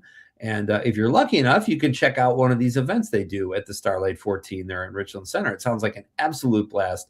Do you have a favorite genre, Adam, in terms of movies you like to watch? Yeah, I love series movies and from basically from my youth. Back to the Future, I'll watch all 3 parts. Part 2 is my favorite because part 2 was the very first movie that I drove a vehicle to go see at the drive-in. Oh, nice. Indiana Jones, love that series. Crocodile Dundee. Part 3 was a little weak in Los Angeles, but if there's nothing else on, I'll watch it. But part 1 and 2, I always consider that really a 2-part movie series, right? Right. But yeah, and I'm a nostalgia guy. I do the this weekend entertainment history, and it's a big to do. I always make a big to do about telling you about stuff that happened in the past. Yeah. If you visit our Facebook page, I'm always doing a Throwback Thursday. If you visit my personal Facebook page, you would think it's still 1990. And Pete, I'm okay with that. As long as the people around me, my listeners enjoy it, my wife tolerates it, I'm gonna keep doing it. You could do a lot worse, that's for sure. Right? All right, so you like to watch drive-in, then home, then theater. You like the action movies, the franchise action movies that we all grew up with in the 80s. Outstanding stuff. What is your favorite movie snack, Adam? Like, let's say you're sitting down to watch Indiana Jones at home or in the theater. There's a story behind this, Pete. I'm a Junior Mint guy. Popcorn and Junior Mint. Well, one time, my wife and my daughter and we went to a movie theater. It was an indoor up at Lake Delton. And I bought the $12 box of Junior Mints because we're going to watch Over the Hedge and I'm going to share my Junior Mints and we're going to have a great time. Unbeknownst to me, I was sitting in the seat, and as I'm putting one Junior Mint in my mouth, apparently 2 or 3 were falling down in my lap and then under me somehow. So when we got up to leave, my daughter, who was probably 8 or 9 at the time when Over the Hedge came out, maybe 10, she was my stepdaughter, so she always called me Adam and not Dad. And we're out in the lobby, and she goes, Adam, you have a problem. Oh no. And I'm like, well, we all know that, but what do you think my problem is? And she goes, you sat on half a box of Junior Mints. And I thought she meant I actually sat on a box, and I crushed the box. I'm like, oh, ha. No, I went into the restroom and I was picking Junior Mints off my backside for quite a few minutes. They had to wait out in the lobby for me. But I'll tell you what, even though they betrayed me at Lake Delton, Junior Mints, that's still my go-to for the movies. My question, did you eat the Junior Mints after pulling them off your pants? Yeah, well, there's nobody around to deny or confirm that, so we're going to say no. And we're going to go with that because that's probably the safer bet, just to not gross everyone out. So, yeah, we threw them away. That's what we did. All right, so we've got about a minute before we have to go to a break. Adam Hess is my guest. We are inching closer to his popcorn pick of the week. Does your snack change at home? Do you have a different snack you like when you watch movies at home? I'll mix the popcorn up a little bit, Pete. Like I'll put a little ranch, dry ranch flavoring on it, or I'll make my own little caramel to put over it, or I'll just have popcorn plain. But it's usually caramel because I love caramel or popcorn and chocolate together. So it's usually like a Junior Mint, but whatever chocolate's available. If it's a plain old Hershey bar, the ones that everybody pushes away, I'll grab them with my popcorn because then you have your sweet and your salty, and then I am ready for Marty McFly and Back to the Future trilogy. This is awesome. All right, Adam Hess, we are coming back. We're going to do a very short break, and very soon you're going to hear his popcorn pick of the week after I ask him what kind of cocktail he likes with a movie. This is Pete Schwaba and Nightlight on the Civic Media Radio Network. Rhythm to the brain. La-da-da-da-dee. La-da-da-da-da. The grocery store, the supermarket.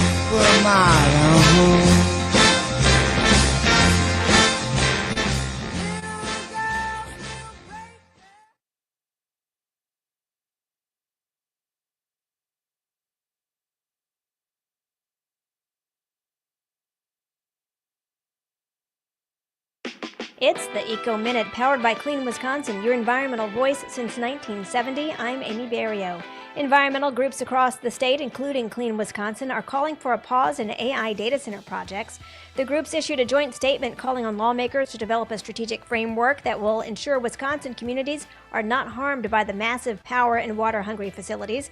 That call includes no burning of fossil fuels to power AI data centers and no increases in energy bills. Wisconsin's landfills are filling up with food. That's according to a new study from the DNR. Wasted food and food scraps account for 20% of the trash sent to Wisconsin landfills. That's the largest single category. The agency is working to reduce per capita food waste disposal in landfills by 50% in the next 4 years. Right now on the Defender podcast, new hope that a bipartisan solution for state PFAS funding is at hand and the industry group that could kill it. Listen at cleanwisconsin.org or wherever you get your podcasts. When it comes to game day, you play to win. And when it's go time, it's Total Wine time. With the lowest prices on your go-to lineup of spirits, beers, seltzers, and wines that'll turn your kitchen counter into the ultimate home tailgate. Total Wine is your home field advantage. Our team will go the extra yard to get you ready for the big game. We've got what you need to tackle game day and every day, only at Total Wine & More. Drink responsibly, B21. Hey, it's Amanda, and we all know that Northeast Wisconsin has some of the best events around, but trying to find them all can be tricky. So here at WGBW, we decided to do the work for you. Prevent boredom on any night by going to WGBW.fm and click events in the top right corner. You'll never have to spend forever scrolling to find out what's going on in your area. And if you got an event to share, hit us up by emailing info@WGBW.fm, bringing you local news and timeless hits while giving you the 411 on what's happening in New Wisco. Not completing high school is more of a social thing than it was an academic thing. Even though all these years have passed, I still had that longing to have my diploma. At age 30, Carissa finished her high school diploma. If you're even considering getting your high school diploma, you can do it. No one gets a diploma alone. If you're thinking of finishing your high school diploma, you have help. Find free adult education classes near you at finishyourdiploma.org. That's finishyourdiploma.org. Brought to you by the Dollar General Literacy Foundation and the Ad Council. Let's talk rechargeable battery safety with tips from the National Fire Protection Association. Only buy products with a safety certification mark. Charge devices on hard surfaces. Don't use off-brand cords and always unplug when fully charged. Charge into fire safety at fpw.org/battery. When a person calls 988, they're connected to a crisis counselor. A caller can expect to talk about coping skills. They can chat, they can text, and when they come out on the other side, they're feeling better. Call or text 988 or chat 9.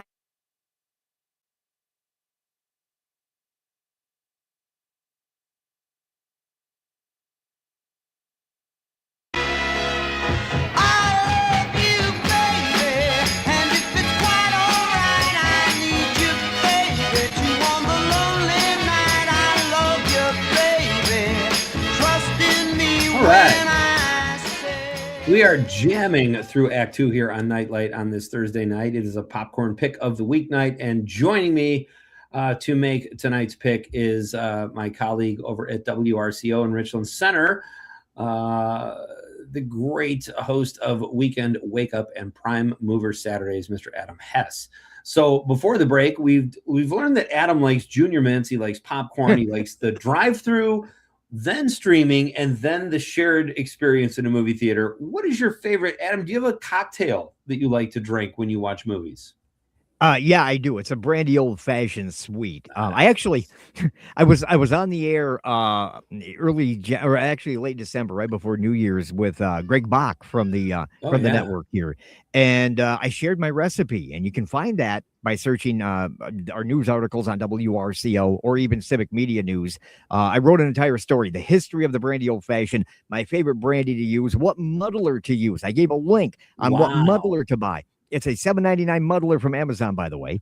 But yeah, nice. Brandy old fashioned. If it's not Sprite, and if I'm not going anywhere and I'm just going to be chilling at home watching a streaming service, and I will partake in a brandy old fashioned. And it's a Wisconsin drink. It's a supper club drink. And that's going to lead me into one of my current picks. I'll tell you about movie wise. So, all right, but cool. Yeah, a brandy old fashioned. It's also very hard to sneak that into a movie theater. So I assumed you were talking about. You sound like you're talking from experience there, Pete. I've snuck. Listen, this is kind of embarrassing. I haven't had, pardon me, I haven't had a drink in 3 years. Not court ordered or anything like that. I just chose to take a little break. Right. And now it's over 3 years. And my wife and I will sneak non-alcoholic like Blue Moons or Stellas into the theater. And that feels really subversive in a weird way. Oh, I love it. Yeah. I love it. You know, it's just taking it to the man. That's all it is, Pete. You could be sneaking in a bottle of water, but if you know you got away with it, yeah, that means a lot. That's right. There you go. I love that. Okay. So let's see. What else can we do here? I think we're ready. Conrad, if you please, I think we're ready to get Adam's popcorn pick of the week. So a drum roll, please. All right, here we go. Entertainment pick of the week, Crocodile Part 2, Crocodile Dundee Part 2, My Fantasy, Back to the Future Part 2, Sci-Fi, Star Trek First Contact, and for current, Claire Sardina was a guest on Those Were the Days with Phil Ney. He interviewed her. She and her husband were the basis for, drumroll, Song Sung Blue. It's a Wisconsin flick. Yeah. So is that you mentioned those other films, but the drums were was that a qualifier or is just Song Sung Blue your pick, Adam? Song Sung Blue is going to be my pick for. See, I have real trouble isolating, what's my favorite movie. So I have to categorize. Currently that's my favorite pick. And I say, go out, watch it. It's on Prime. That's where I streamed it on Prime Video. Definitely. But if we ever want to talk, sci-fi, we're going to always go back to Star Trek. Fantasy is going to take me back to the future. So, for pure entertainment, Crocodile Dundee, you can't go wrong. But right now, if somebody said, what's your favorite movie? You'd have to qualify it. Is it going to be current? Are we talking sci-fi? Are we talking 80s? Are we talking silent? There's no right or wrong. So it could be old, it could be new. Song Sung Blue is a great pick. And I mentioned this yesterday. I had one of our film critic guests, Matt Miller, was on from Milwaukee. And I said, I don't even feel like a Wisconsinite because I have not seen Song Sung Blue all the way through yet. I watched an hour of it yesterday and it's such a fun movie. And the music is so great. I had to turn it off because I said, I want to watch this with my wife or with someone else and get some food. It's like an event. And I know I didn't get to the more dramatic parts yet, but so far I love it. Kate Hudson is great. That is an excellent pick, Adam. And I'll tell you, you're still a full-on Wisconsinite because you've got that Wisconsin guilt for not going through it in one sitting. But there's a reason we pay for Netflix and Prime and Paramount Plus and all of those networks. They give us the flexibility to be able to hit pause. True. And entertainment now works around our life. Do you remember being a fanatic of like Friends or maybe Seinfeld or whatever you were a fanatic of in the 80s and 90s? You had to be in front of your television at 7 o'clock on a Thursday night with NBC ready to go, or you waited till summertime reruns. Either that or you popped in a VHS tape and recorded it off the TV, which you never watched after that anyway. But I agree with you. And listen, that's one of the things I have issues like there's good and bad about technology. One of the greatest things ever, though, about it is I can watch Cheers when I'm falling asleep or Seinfeld anytime I want. I love that stuff. Now, you also, I will say, because I rented Song Sung Blue on Prime, $20 I paid for it because I had two guests last night that I knew were going to want to discuss it. So I paid the $20. Did you pay the $20? It's the Prime Video. I got a bit of a deal on it. I would have to look at my bill because I have it's called Top Tier something, which allows me to family share on my Prime Video. So I'll be honest with you. I'll know once I check the old credit card statement. But if I did pay $20, it's worth it. If I got a better deal, it's that gives me $10 to go buy another Star Trek DVD. Well, I did not mean to give you homework. Under no circumstances would I do that, but I do think it's worth it. I paid that. I rarely do I do that. I usually wait till it's like $5 or $6, but I did pay the $20, and it was like 24 to buy it. And I was like, well, that's a tough one. But anyway, but I did the rental. I did not buy it. I did the rental. Yeah, nice. Well, now that I like it so much, I'm like, I should have just paid the extra $4 and bought it. But Adam Hess is here, folks. His popcorn pick of the week is Song Sung Blue, a great Wisconsin-based movie, even though they didn't shoot it in Wisconsin, and we can talk about that after the break. Can you hang with us for a few more minutes, Adam? Oh, you bet. I'd love to. Fantastic. All right, we're talking Alice in Dairyland coming up next, and we'll finish this conversation about Songs on Blue. Adam Hess is here, folks. It's Pete Schwaba and Nightlight on the Civic Media Radio Network. My sweet Lord, my Lord. Oh, my Lord, I really wanna know you. I really wanna go with you. I really wanna show you, Lord, that it won't take long, my Lord.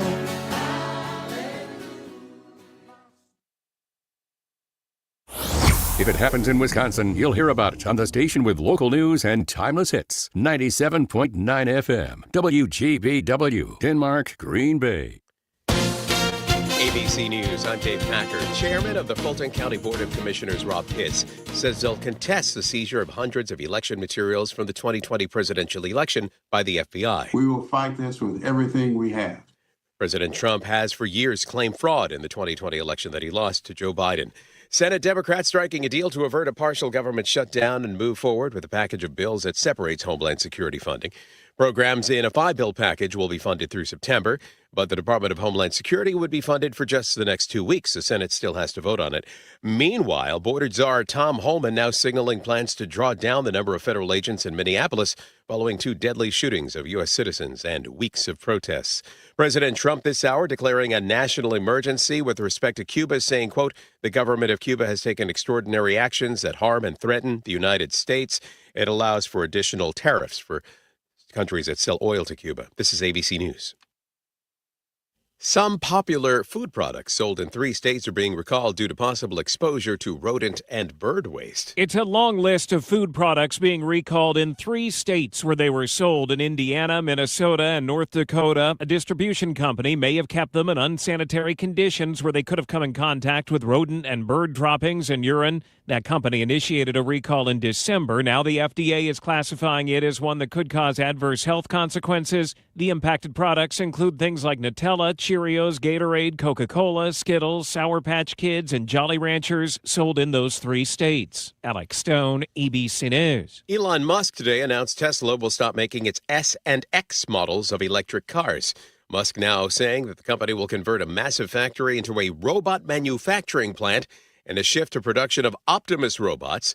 Musk says he set a goal of selling 1 million of the humanoid robots over the next 10 years. Dave Packer, ABC News.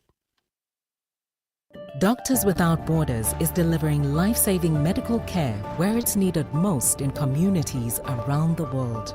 From bandaging war-wounded patients in Sudan to providing clean drinking water in Haiti, we're in more than 70 countries worldwide, bringing patients from sick to recovering, from emergency to aid, from crisis to care.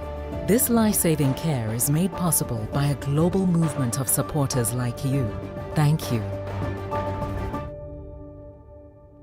Listen, retirement is the long game. We can't play about our future or our finances. Let's put ourselves in the right position. Start building your retirement plan at thisispretirement.org, brought to you by AARP and the Ad Council. My Alzheimer's diagnosis was hard to take. But early detection allowed us to take control of the situation together. Talk to your family about seeing a doctor. Go to alz.org/time to talk. A message from the Alzheimer's Association and the Ad Council.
I'm meteorologist Mace Michaels. Partly cloudy tonight, a low pretty close to zero. Sunshine for tomorrow, high in the mid-teens.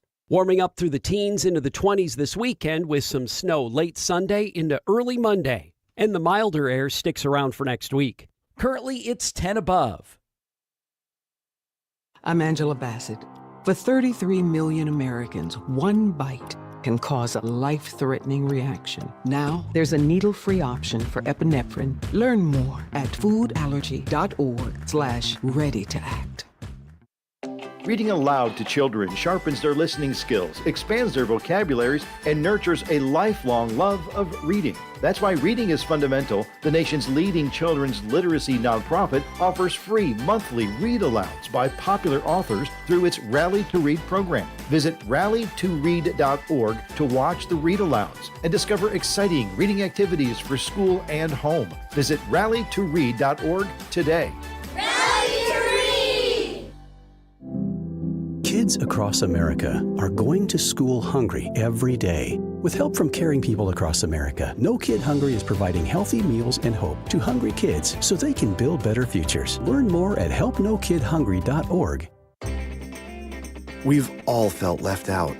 And for people who move to this country, that feeling lasts more than a moment. We can change that.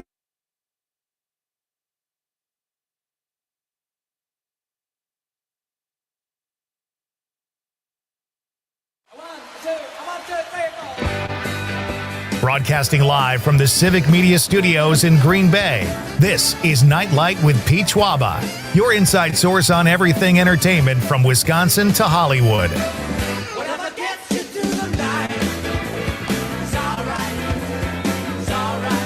And now, a guy who considers a silver medal a participation award, Pete Schwaba. That's timely. All right, welcome back, folks. This is Nightlight on the Civic Media Radio Network. It is great to have you here, folks. We are celebrating tonight as our popcorn pick of the week on this Thursday night, the Christmas Eve of weeknights. And we just got the pick from Adam Hess, who is still with us. We will be back to Adam in just a moment. If you missed hours 1 and 2 of Nightlight tonight, you can check them out at civicmedia.us. In hour number 1, we talked to Joe Schwaba, my son, who drops by periodically to talk about movies, and we did a quick review of 28 Years, Bone Temple, which he liked a lot. You can catch that on the podcast. We also talked about how, Conrad, weddings are $36,000, so you better marry a rich girl. That's all I'm saying. I'll start saving up now. All right, get some candy hearts, some sweethearts with your Quick Trip on there. See where that goes for you. And just maybe get Quick Trip to pay for the wedding. I don't know. I'm just a problem solver. Quick Trip sponsored wedding. Now that's an go. idea. I'm sure it's been thought of, sadly. Yeah. Yep. We also learned that Stranger Things, for all of its popularity, was not the most streamed show in the world or in America. I don't know. I assume the world, but Bluey, our other Civic Media colleague, Stuart J. Waddle's favorite show, Bluey, was the #1 stream show of 2025, which I think is really cool because my kids are older, but thanks to Stuart, I love that show. If you are just joining us, also, you should know that our question of the night, it's kind of complicated, folks, but you remember those little sweetheart candies? They were so fun to hand out in grade school. The Sweetheart Company has kind of pivoted, and they're doing some different cool things with the messages. It used to say, be mine, let's get married. I almost said something really obscene that I probably shouldn't have. But they're changing things up. Now they have messages like split rent, shared login. Our question of the night, which you still have time to get in on, is what words would you put on a sweetheart? Let us know. I said dance off. Conrad said quick trip. And we'd like to read yours as well. Coming up at 7:35 tonight is our author friend, Becky Ferrara. She's great. She wrote a book called First Contact about aliens. Becky is a science reporter who's been published in the New York Times, Popular Mechanics, MIT, Vice. She does really solid investigative journalism. And now she's got a full book about making contact with aliens. And it's really good. So that is pre-recorded content. We'll roll that at 7:35. I highly recommend it if you're at all interested in aliens. And who isn't? Just to get some clarification, earlier, Melissa from the 608 texted us and put an eggplant at the end of her text that she would put on a sweetheart. And I thought that was like, suggestive and like a sexual thing. Conrad, you know where I'm going with this, right? Okay. Yep. A penis, let's just say it. Let's get it out there.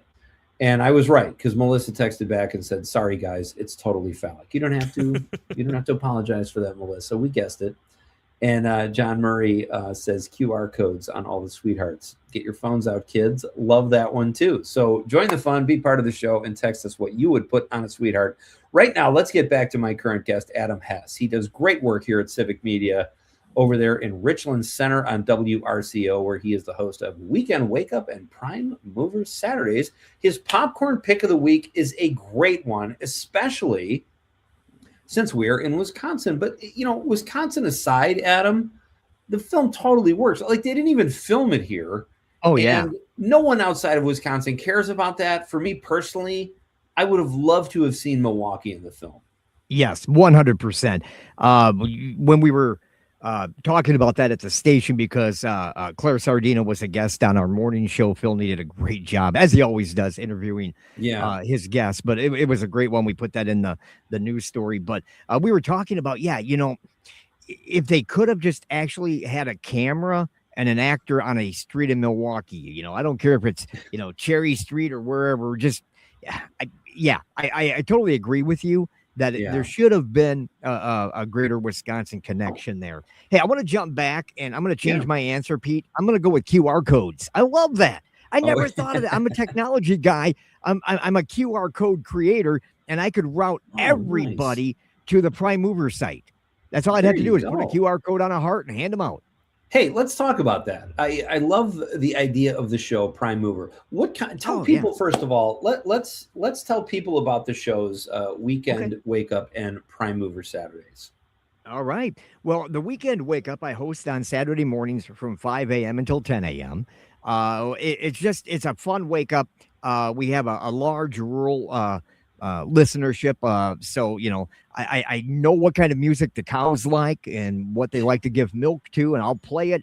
And we do a look at this weekend entertainment history, which will play TV themes and cuts from actors and actresses. And we'll play old TV commercials, and we'll talk about what happened this week. And we do that at 7:20 every morning. And then we have news and weather and sports. So it's a true morning show on Saturday, and we just like to, get people up and going and ready to face the world and get ready for Prime Mover, which happens at 8:30, runs from 8:30 until 10. It's a 90-minute show. And it's a buy, sell, trade show where you get to call up and say, hey, I'm going to sell my bike. I'm looking for a Caprice or a Buick station wagon, and you give your number. And so the show has been on the air longer than I have been alive. It started in the early 1970s. Yeah. It was 15 minutes, I believe, when it first started. Here's a fun fact. When I was in, I want to say maybe a late elementary school, so 4th, 5th, 6th grade, somewhere in there, I called Prime Mover, and a man who I ended up working with and I'm friends with to this day, Bill Twining, was hosting Prime Mover. It was, I think, maybe 30 minutes, maybe 60 minutes at that time. I sold a bike on Prime Mover. My dad told me I could get a new bike, but I had a perfectly good bike. I just outgrown it. And he goes, you have to kick in a few bucks. You have to do something with your old bike. So I called old Prime Mover, and I sold my bike. And it was sold that morning, and another kid came out with his parents, and they bought my bike, and I had, $15 to kick in towards my new bike.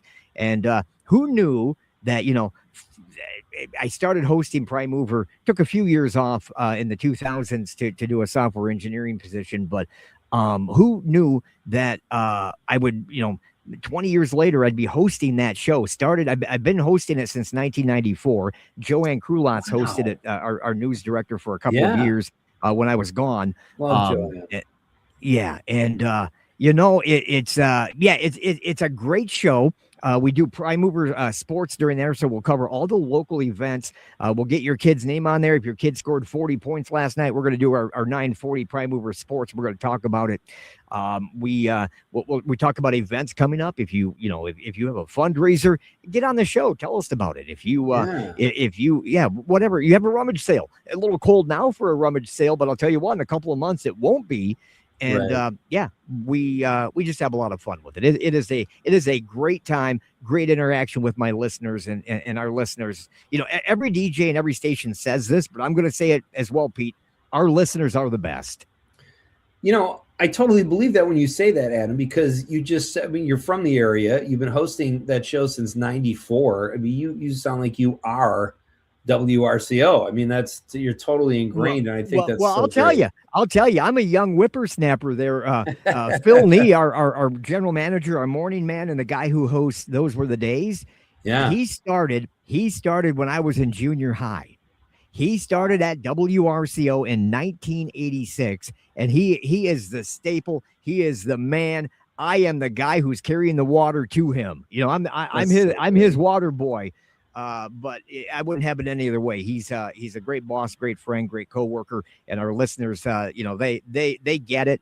Our listeners understand what we're providing for them and what they provide to us. It's a great symbiotic relationship. You've got Bo Heinrichs there too. Is he just as much fun on a daily basis as he is at company meetings? Oh, that Bo. He, Bo Hendricks. He's a local boy too. Phil and I both went to a school called Ithaca, about 10 miles outside of Center. And then Bo, he's a Richland Center guy. So, he bleeds that Hornet red and black.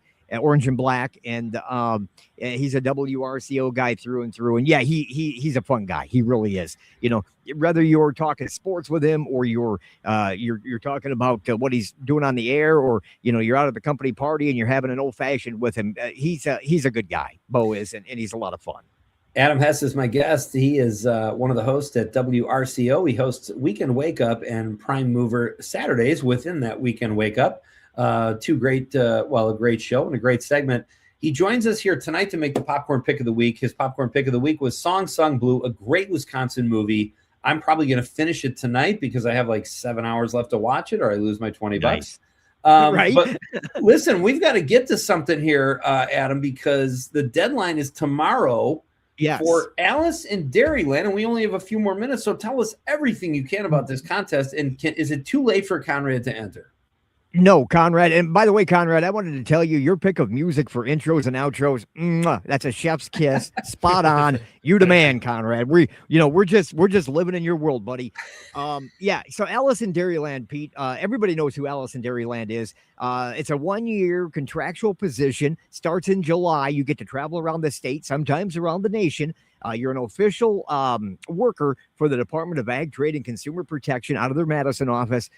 You go around and you talk about farming, and you talk about cheese and potatoes and milk and anything that Wisconsin produces. You get to be the PR lady for that. And we're looking for the 79th. Wisconsin's looking for the 79th. You have until tomorrow at 4:30. Friday at 4:30. Deadline's done. If you need more information, you can simply go to wisconsin.gov. You can go right to the Alice in Dairyland website as well, which is simply aliceinDairyland.com. And if you want to have all your materials ready and you want to email it, you need to provide a cover letter, completed application form, resume, and contact information, and 3 professional references. But if Conrad's one of them, he counts as all 3. It's DATCP at wisconsin.gov. You can head over to WRCO.com, civicmedia.us. You will find the Alice in Dairyland story that Joanne and I put together. And the links are in there. I threw the links in there. You can just click and go. And we were able to have the 78th Alice in Dairyland at the station the other day. Sarah nice. Hagenow. Yeah, she stopped by. She brought Wisconsin potatoes. She bakes some potatoes. Phil had her on the air, part of the morning show. That was just tremendous. You can always go to civicmedia.us and search morning show. The WRCO morning show will come up, and you can listen to that. You can listen to anything that we've had on there, from the Sardina interview with Song Sung Blue to local school districts to statewide political races to the Allison Dairyland interview. So a lot of fun, and she is she represents Wisconsin. She is Wisconsin. She is the future of Wisconsin. Anybody who's Allison Dairyland, Pete, they are what the future of Wisconsin should be. Talking agriculture, talking technology in agriculture, and knowing what they're doing, and just proud to be doing it. That is one hell of a sales pitch. I love it. Get your applications in tomorrow, though, folks. Adam, thank you so much tonight. Thanks for the pick. Thanks for the time. It's been great hanging with you, and let's do it again Pete, soon. Yeah, I would be down with that. It was great. I appreciate it, Conrad and Pete. I'm going to go watch some Star Trek right now, so appreciate you having me in. Anytime, buddy. All right, we'll do it again. Thank you, Adam. We are coming right back. It's Pete Schwaba and Night Light on the Civic Media Radio Network.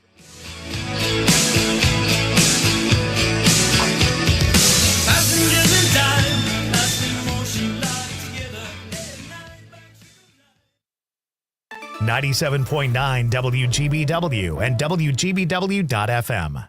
Big deals. WGBW has some big news. Introducing the brand new Green Bay Big Deals. You can save at least 30% on gift certificates from your favorite local businesses and keep your money right here in our community. Craving lunch? Planning a night out? Looking for the perfect gift or a little treat for yourself? Green Bay Big Deals is exactly what you want. Go to WGBW.FM right now. Click the Big Deals banner and stretch your dollars further with Green Bay Big Deals.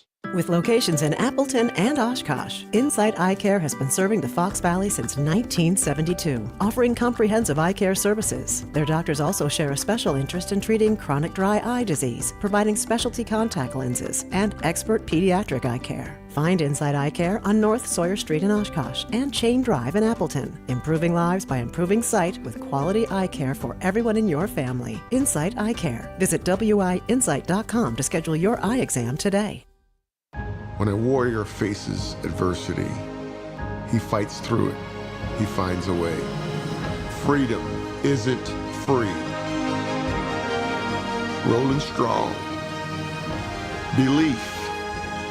Believe you can, and you will. Wheelchairs for Warriors provides mobility solutions to veterans and first responders injured in the line of duty. Join the mission and visit wheelchairsforwarriors.org. Every 15 seconds, someone is diagnosed with cancer. If it's happened to you or someone you love, the American Cancer Society can help at every step of the journey. Visit cancer.org today. You're a storyteller, negotiator, artist, innovator. Whatever your passion, whatever your skills, behind the scenes or in front, you belong here. A career in broadcast media. Local radio and TV stations in every town and city need someone like you. So do what you love and bring your talent to life. Your passion, your skills, your career. You belong here. Learn more at youbelonghere.media.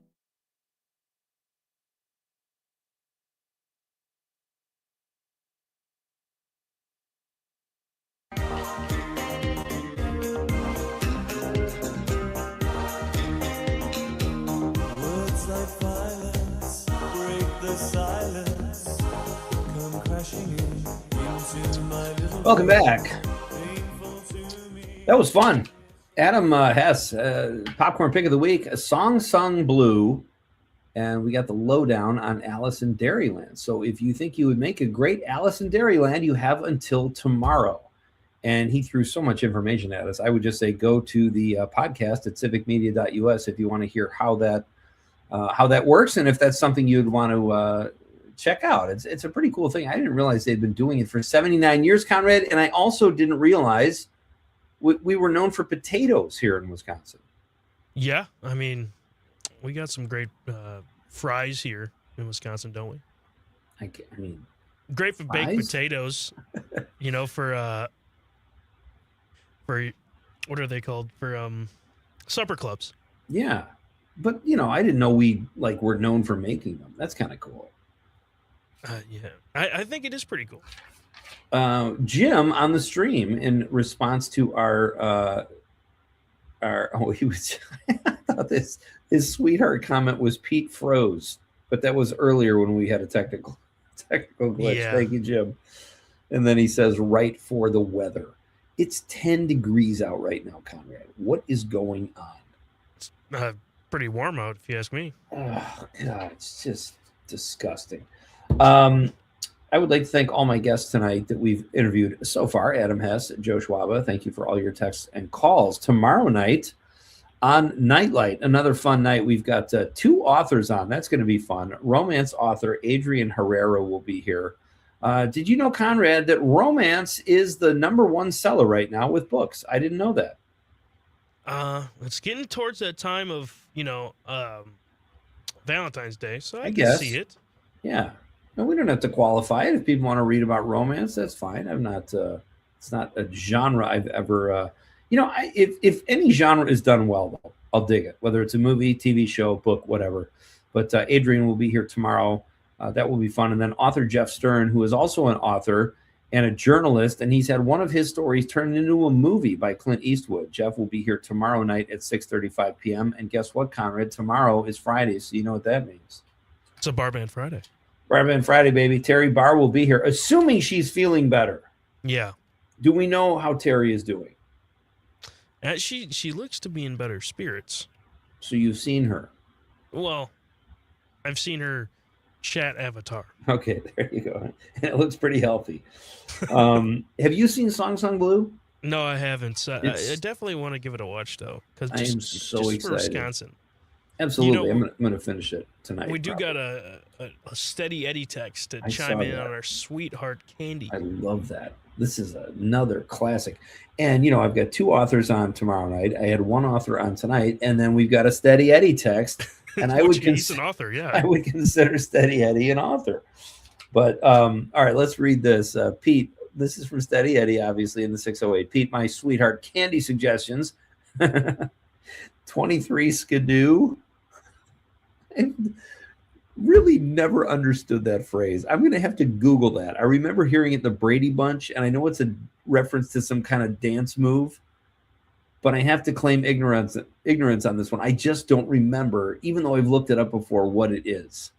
But as Steady Eddie says, it's the 6-7 of its day. 23 Skidoo. 6-7. Okay.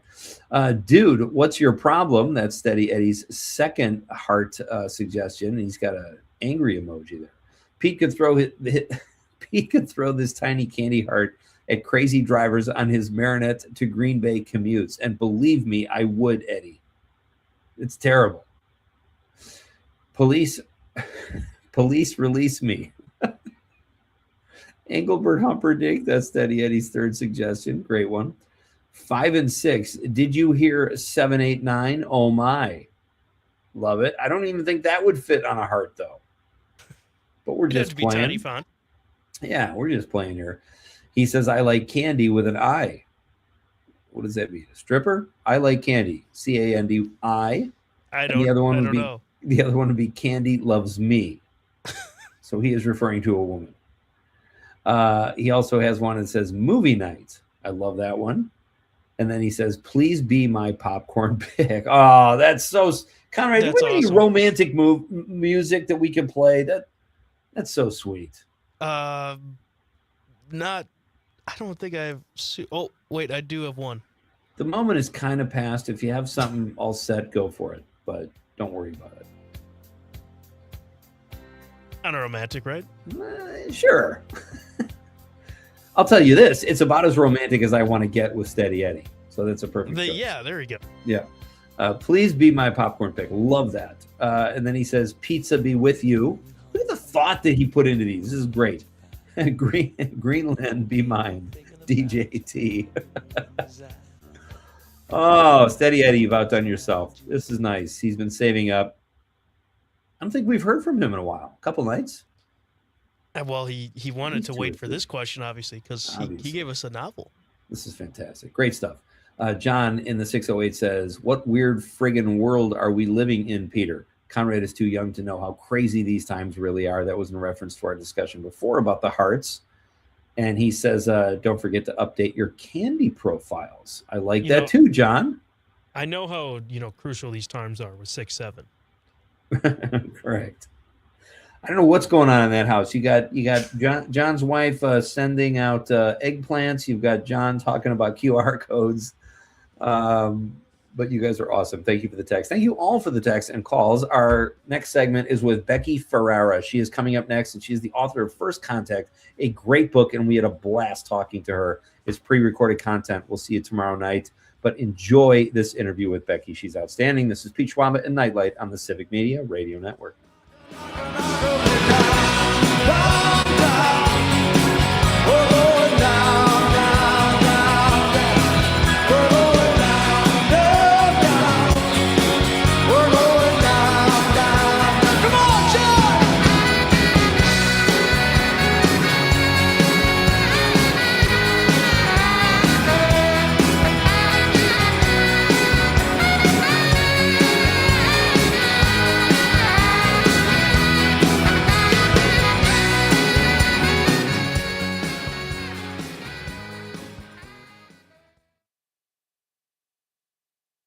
Pete, I'm all good with the beats. So good with the beats. Okay, cool. Yep. I'll be in tomorrow night for sure. Obviously. Oh no, we don't have in studio. I'll still be in though. All right, cool stuff. Thank you, man. Yep. All right, I'll talk to you later. All right, later. Bye.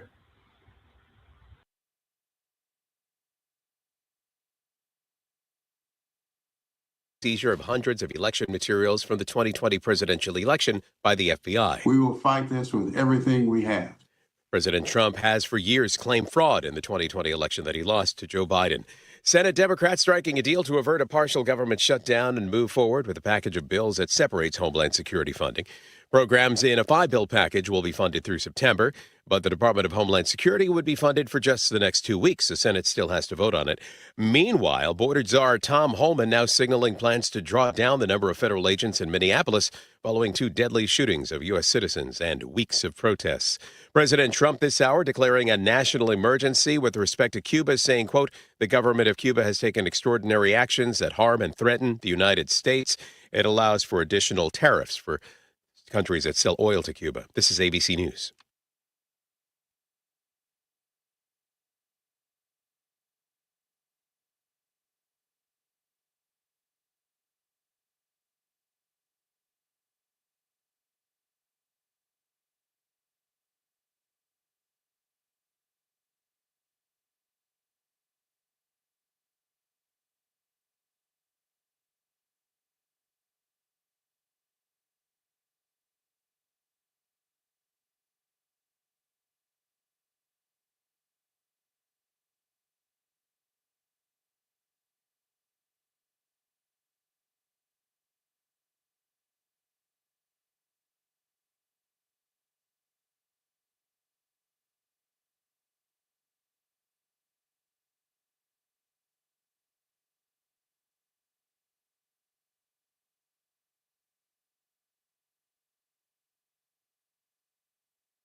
I'm meteorologist Mace Michaels. Partly cloudy tonight, a low pretty close to 0.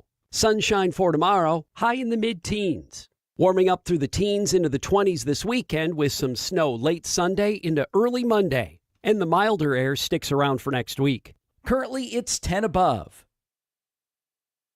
Not completing high school is more of a social thing than it was an academic thing. Even though all these years have passed, I still had that longing to have my diploma.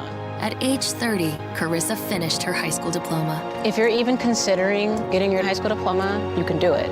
No one gets a diploma alone. If you're thinking of finishing your high school diploma, you have help. Find free adult education classes near you at finishyourdiploma.org. That's finishyourdiploma.org. Brought to you by the Dollar General Literacy Foundation and the Ad Council. The Elder Care Locator is here to help you live your best life as you age at home. Our call center advisors are ready to connect you with trustworthy local experts. Help is just a phone call away at 1-800-677-1116. Being blind doesn't look how others may think.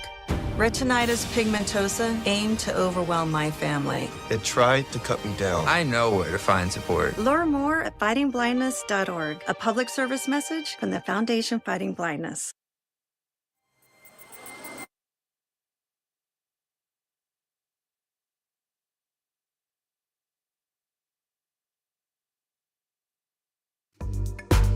Hey, it's Sean Cassidy, and you're listening to Night Light with Pete Schwaba.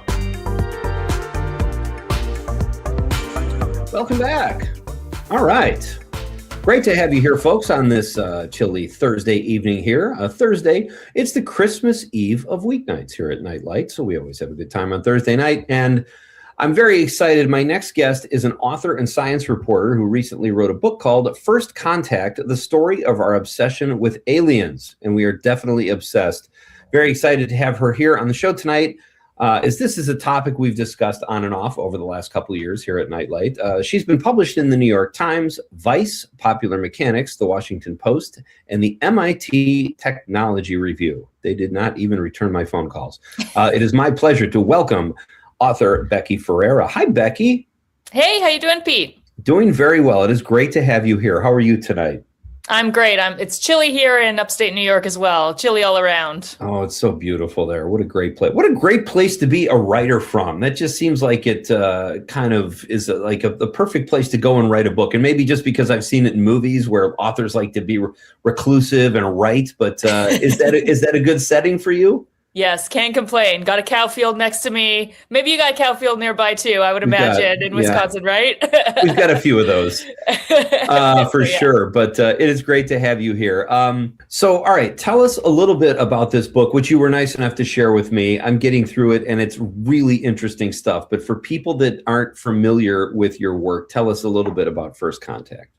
Yeah, absolutely. And there's a lot of alien books out there because there's a lot of obsessed people out there. And my aim was just to kind of make a very short one-stop primer for kind of all of the different avenues that people come toward this subject. I'm a science reporter who's been writing about aliens from like sort of the scientific search for life for 15 years. So I do a lot of astrobiology and those kinds of things.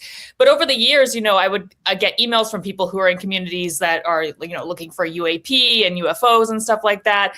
And from people who are also really obsessed with pop cultural aliens, which are obviously like they're just completely, they're more common than human characters these days.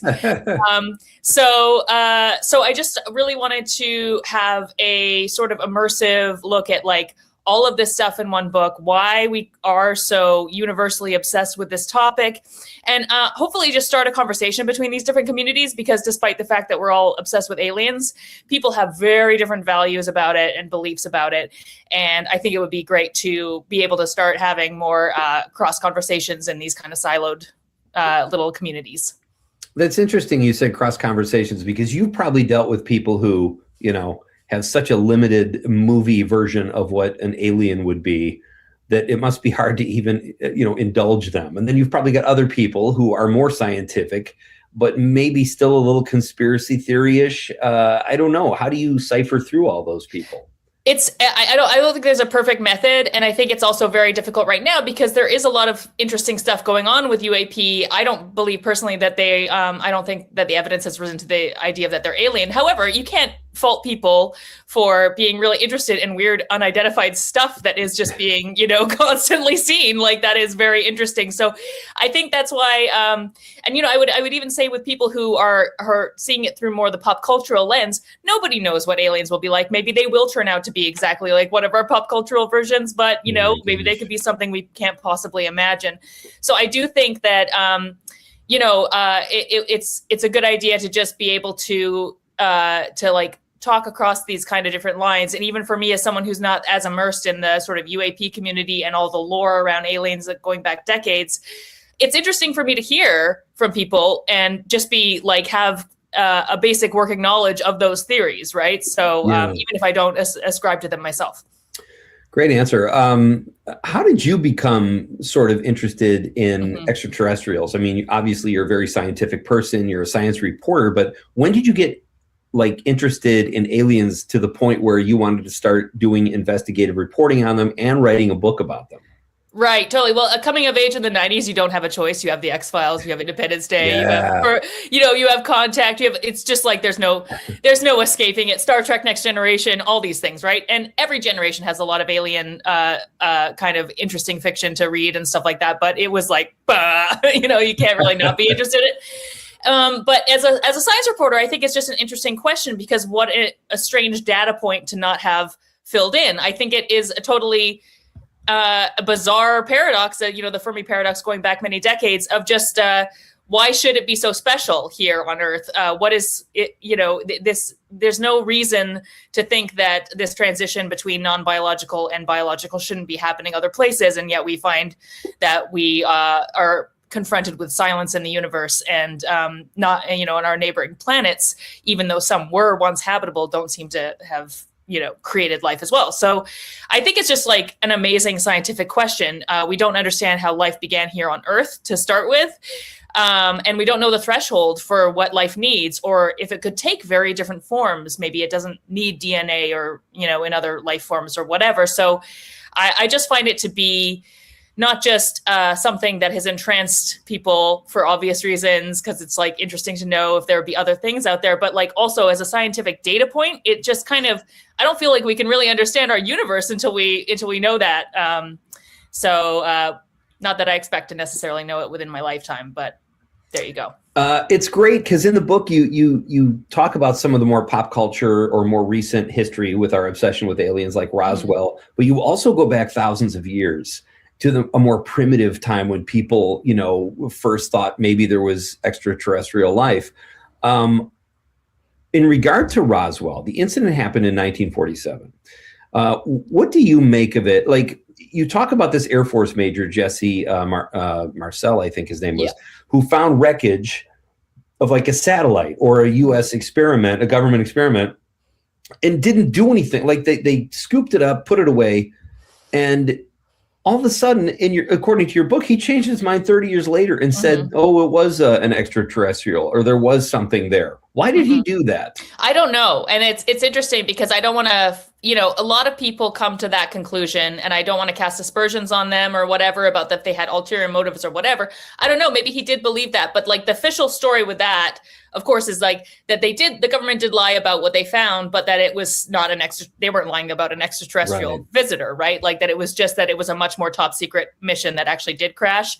And so I wish I knew the motivation, and he believed that it was, and he told this story to writers who wrote this very famous book about it that became famous in the 80s. So, I hate to, give you such a non-answer, but I don't know. And he's not around to tell us anymore, but it's a very interesting. It's a very interesting thing. And, a lot of people revisit and change their opinions on whether they, both ways, skeptics become believers, believers become skeptics. It's just like, this is part of the kind of roiling nature of how evidence is evaluated in that sphere, right? And how do you get, like, he got other people on board too, who worked for the government, who didn't necessarily, say it didn't happen or that he was wrong. They went with it. Like, how do you deal with conspiracy people within the government who you're supposed to trust?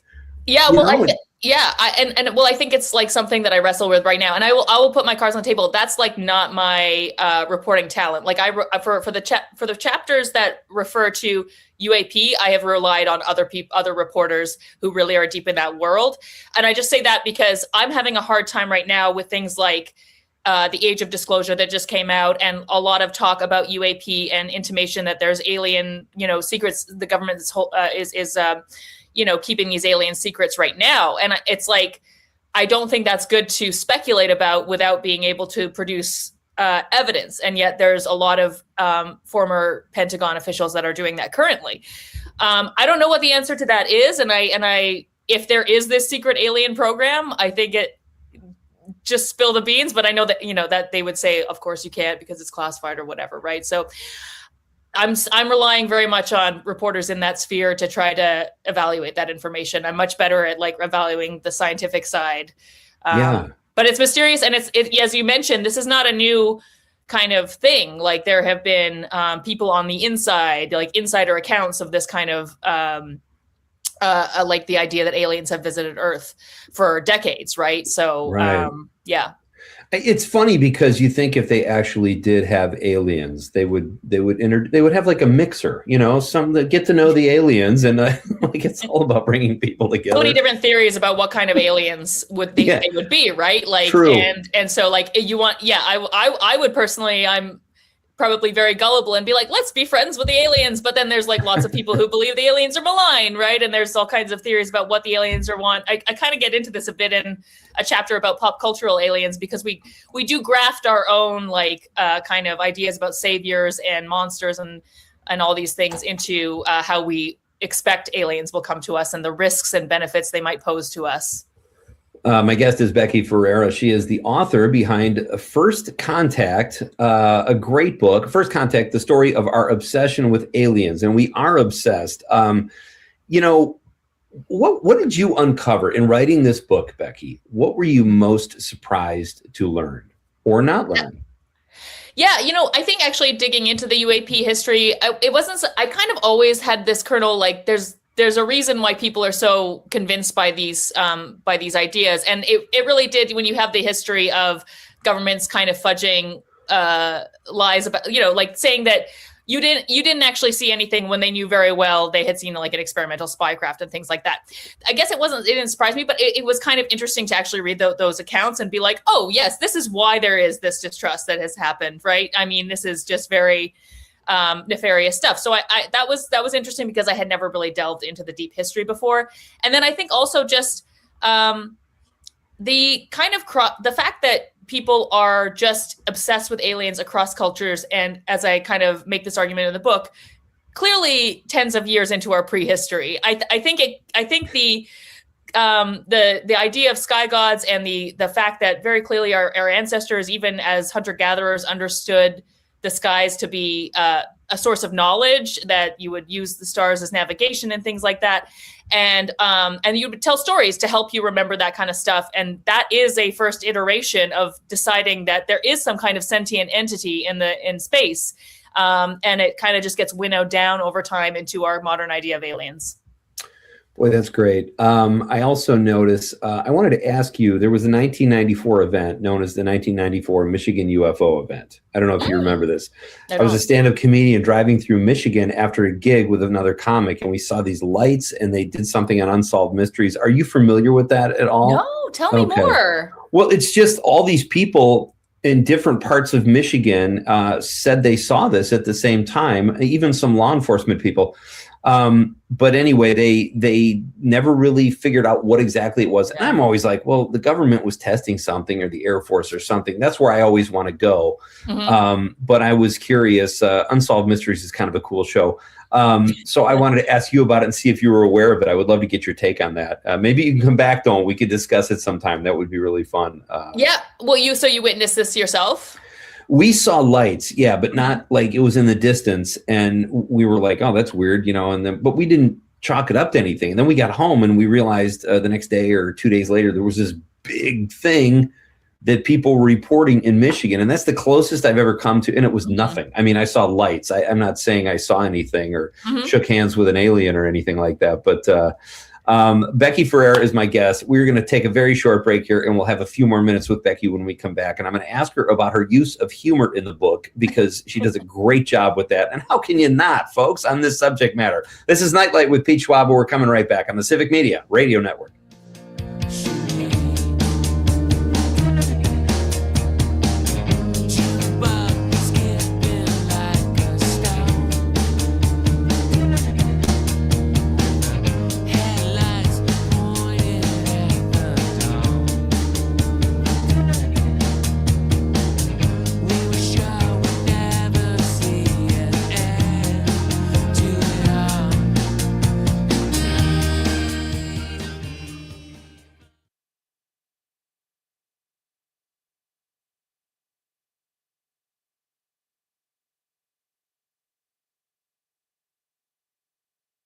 Sturgeon Spirits of Oshkosh. Next door to their cocktail bar and tasting room on Oregon Street is the Ready Room, open for your next event. A private bar with aviation-inspired detail. It's ideal for intimate parties, conferences, or special occasion parties and reunions. Sturgeon Spirits, 2663 Oregon Street in Oshkosh, and at grocery and liquor stores throughout the Fox Valley. Wherever you go, buy local, drink local, and take a piece of Oshkosh with you. SturgeonSpirits.com. Hey, it's Amanda, and we all know that Northeast Wisconsin has some of the best events around, but trying to find them all can be tricky. So here at WGBW, we decided to do the work for you. Prevent boredom on any night by going to WGBW.fm and click events in the top right corner. You'll never have to spend forever scrolling to find out what's going on in your area. And if you got an event to share, hit us up by emailing info@WGBW.fm, bringing you local news and timeless hits while giving you the 411 on what's happening in New Wisco. Doctors Without Borders is delivering life-saving medical care where it's needed most in communities around the world. From bandaging war-wounded patients in Sudan to providing clean drinking water in Haiti, we're in more than 70 countries worldwide, bringing patients from sick to recovering, from emergency to aid, from crisis to care. This life-saving care is made possible by a global movement of supporters like you. Thank you. Out here in the middle of these acres, it can feel like you're the only person on Earth. That's how it feels when you're struggling with your mental health. But you don't have to feel alone. Find more information at loveyourmindtoday.org. Brought to you by the Huntsman Mental Health Institute and the Ad Council. Reading aloud to children sharpens their listening skills, expands their vocabularies, and nurtures a lifelong love of reading. That's why Reading is Fundamental, the nation's leading children's literacy nonprofit, offers free monthly read-alouds by popular authors through its Rally to Read program. Visit rallytoread.org to watch the read-alouds and discover exciting reading activities for school and home. Visit rallytoread.org today. I was stuck in a state of panic and endless rituals, so I made the call. Mental health care works when you make the call. Visit mentalhealthcareworks.org. A message from the American Psychiatric Association Foundation. When a warrior faces adversity, he fights through it. He finds a way. Freedom isn't free. Rolling strong. Belief. Believe you can, and you will. Wheelchairs for Warriors provides mobility solutions to veterans and first responders injured in the line of duty. Join the mission and visit wheelchairsforwarriors.org.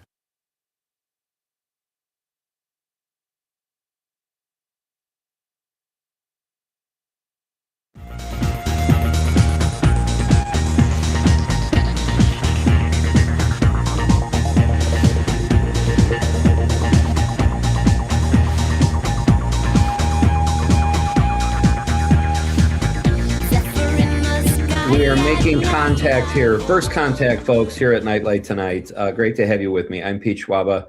My guest is Becky Ferreira. We have a few more minutes with Becky, who is the author of First Contact, the story of our obsession with aliens. And it's a really good book. I highly recommend you check it out if you're even remotely interested in this topic. And like you said before, Becky, I remember watching the X-Files and thinking how cool it would be if there was something out there, but also not wanting to stumble onto it myself.